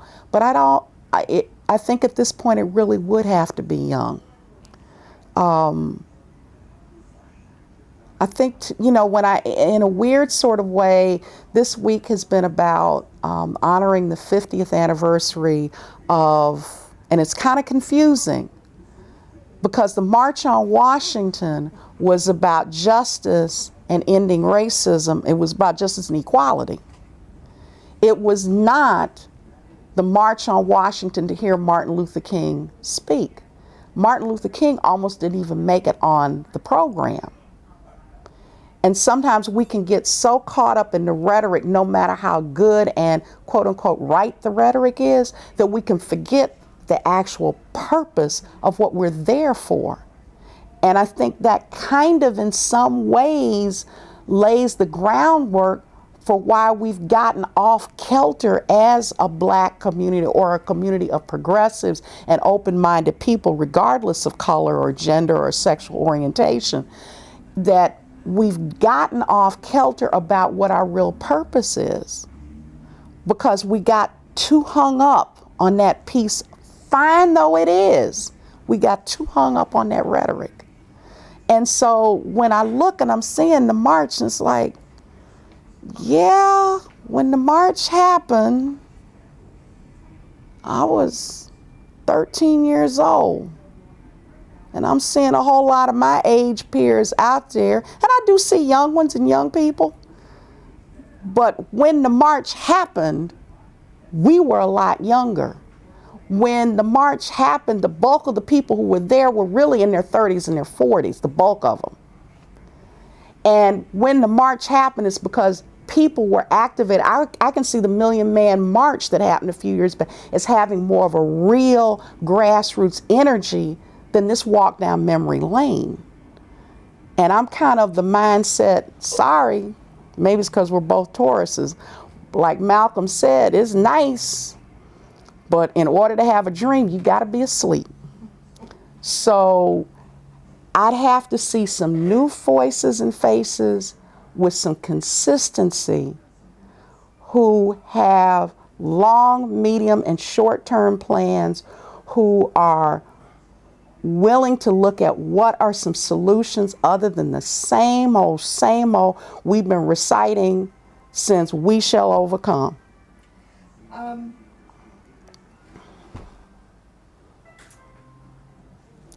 What is, in your mind, the biggest reason that East Cleveland is in the condition it's in? I think we spend too much time in some ways thinking about the glory of the past, which in a way kind of goes to my point about some new voices and faces. I don't begrudge the fact that there have been some people out here who right here in East Cleveland probably got knocked in the head, right here in East Cleveland have fought the good fight. But there comes a time where we have to recognize that we need to transition out of the role of I'm the one that's charged and you got back in the day I did this and you need to know I did. I know you did this and I respect you for doing it and I'm glad and happy. You know, all power to you with no disrespect and no dishonor. But this is a new day and a new time. It's a new sensibility. And what you can do is to mentor and support, to even encourage or find or solicit new voices and new faces, and a substantial number of those new voices and faces need to be younger. When I look at our governmental institutions in East Cleveland, I see, to your point, a very young mayor, a young city council president, a very young council person for Ward 4, and two people who are a little bit older, but they're not the only ones serving. I see a young judge. I see a young police captain or chief. So I'm wondering where you think the youth should be placed that would make a substantial difference. And it may be that sometimes the best action is at the edge. Bell Hooks talks about change and action actually occurs at the edges of things, not at the center of things. To get to that center, you may have already taken on certain characteristics. And to your point, that is a paradox, that is a contradiction about you got a young mayor, you got a young city council person. New ways of thinking and new voices. And new, as you recall, one of the things I said, isn't necessarily young. Typically more so is. But the important thing is new voices, new ways of thinking.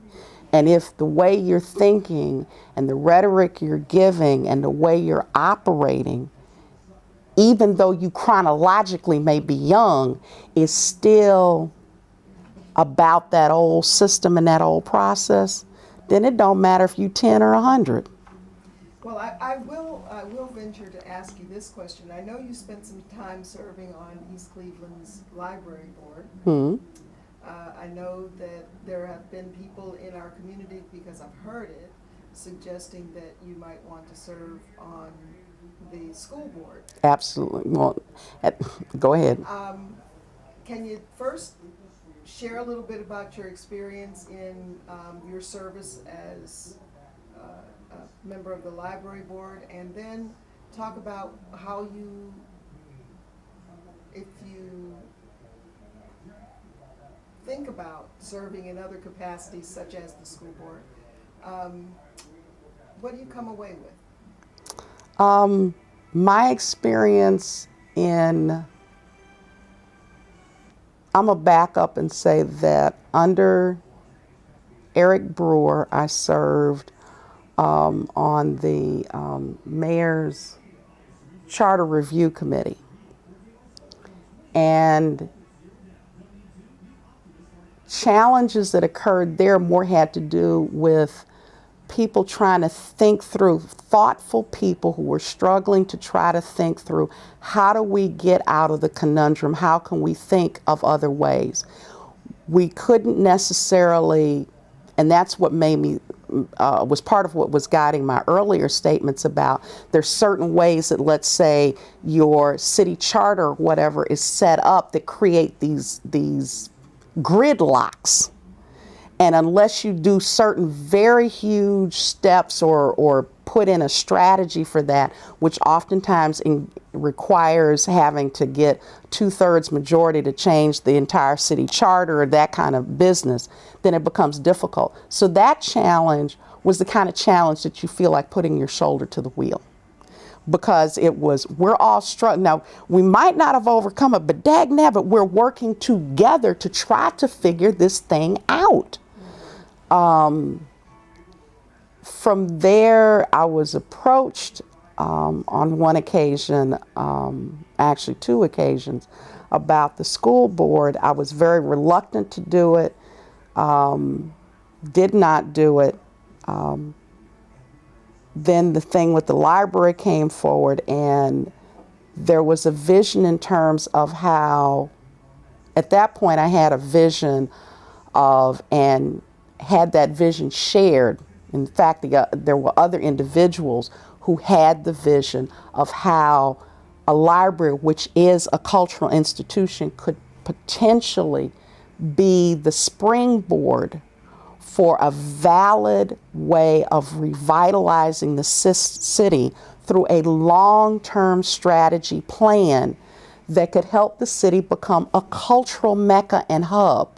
But it would take a very structured process to get through that. Unfortunately, in my opinion, there were not people that could comprehend that, particularly on the side of it takes thoughtful and strategic process rather than some sort of snap, whiz, bang kind of very superficial stuff. I don't want to do superficial. And just kind of as an aside, but I hope this says something about who I am. Earlier this evening, as I was driving home from work, I talked with the development officer at where I'm employed, and we were discussing some language that she's crafting to go into a grant application that we're doing. And she was asking me for some particulars about this, that, and the third, and so she was saying, so you're really looking at what is the philosophical reason for why you guys do what you do through this arts program. And I said, right, I said, it's really important because the funding will help to defray some of the cost of paying for our teaching artists. And I said, it's really important that we have people of caliber, and while we want the kids to have fun, they need to understand that this is a place where they come to work and to learn. Now, we can make the learning and fun about things that they normally don't get a chance to do. We can take them to places they don't usually get to. We can try to approach things where they can have room to discuss things that oftentimes other people go, oh, no, we can't talk about that. And I said, because I am about having that quality art education. I am not about to be about the business of doing the superficial. So that is what I bring to this same thing here. And I'm saying I'm already blessed to have an occupation that pays me to do that. And here it is. I hope and pray that I've got another place that I can express that passion and that love, because my love for the arts is real. That I can, in my own community and maybe in the doing of it, not only support this institution of learning called the library, but also begin to create this community as a mecca, as a draw based on the arts and culture. But you cannot do it in a way that is superficial. And so when I see folks that, to me, I don't feel that they shared that. They didn't want to hear that. And it was such an experience that at this point, I have had one individual in particular who was not part of that process, but who did not hear me when I said, I never again want to hear anything about, and I'm being kind because we are having this interview this evening. That's because I love you, Leslye.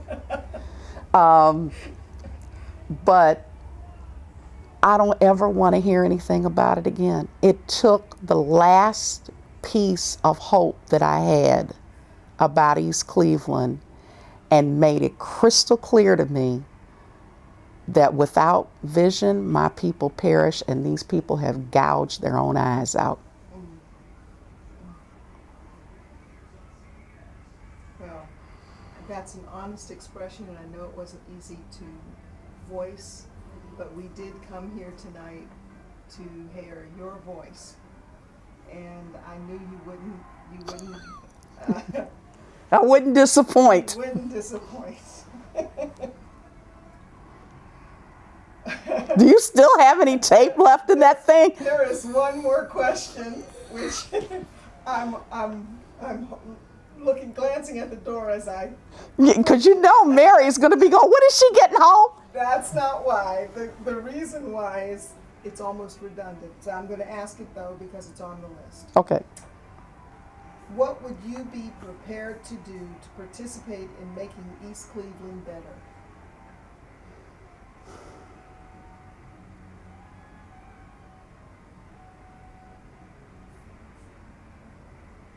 I had a dream and a vision. I just verbalized that around arts and culture.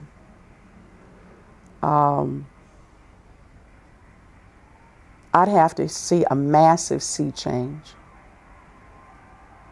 And that's the only thing. That's the only thing. Do you have anything else that you'd like to share with us this evening as you ponder the questions that we've asked in voicing an action?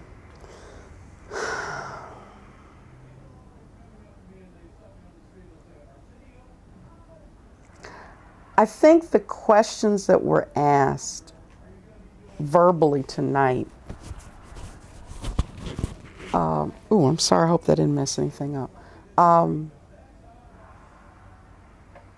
did open up for some rich monologue, I guess, and clearly had a heck of a lot more meaning than, and maybe in a sense, I guess if I think about it long enough, than the written questions did. The written questions felt very invasive, and kind of like, why is this? What is this all about? So the unpacking this evening helped to give it a point and a purpose. And at the same time, I guess because this is focused on East Cleveland, that makes sense. Yeah, that's enough. I guess if it's focused on East Cleveland, that's the purpose of this particular study or research or whatever is being done. The purpose, again, is to hear your voice that will inspire us and you to action. I'm inspired to action in my way, in my world. I don't think I'm ever not going to be engaged in doing something. Where I put that energy is a horse of another color. And my energies at this point are very much focused on my work through the place that I am blessed and honored to be able to work with a group of high school students and a team of teaching artists in a great facility to get some kids excited about some quality art, some quality thinking about the art that they're making, and to do something that is, and I'm not 100% satisfied with what they're producing, and I still want to see them push it up more and more, but I see it happening and I see it coming. So I'm blessed in that regard, and my other goal, like I said, is to return to North Carolina. I want to return to North Carolina. I want to thank you so much for sharing your time with me, especially tonight when I know that you have a trip prepared for tomorrow. And, Actually, now I guarantee it's going to be Saturday. I'm not going to pull out at 9 o'clock now, almost this morning. Yeah. well, I do appreciate it though, sincerely. Yeah, it's for you, it's a labor of love. Well, thank you very much again.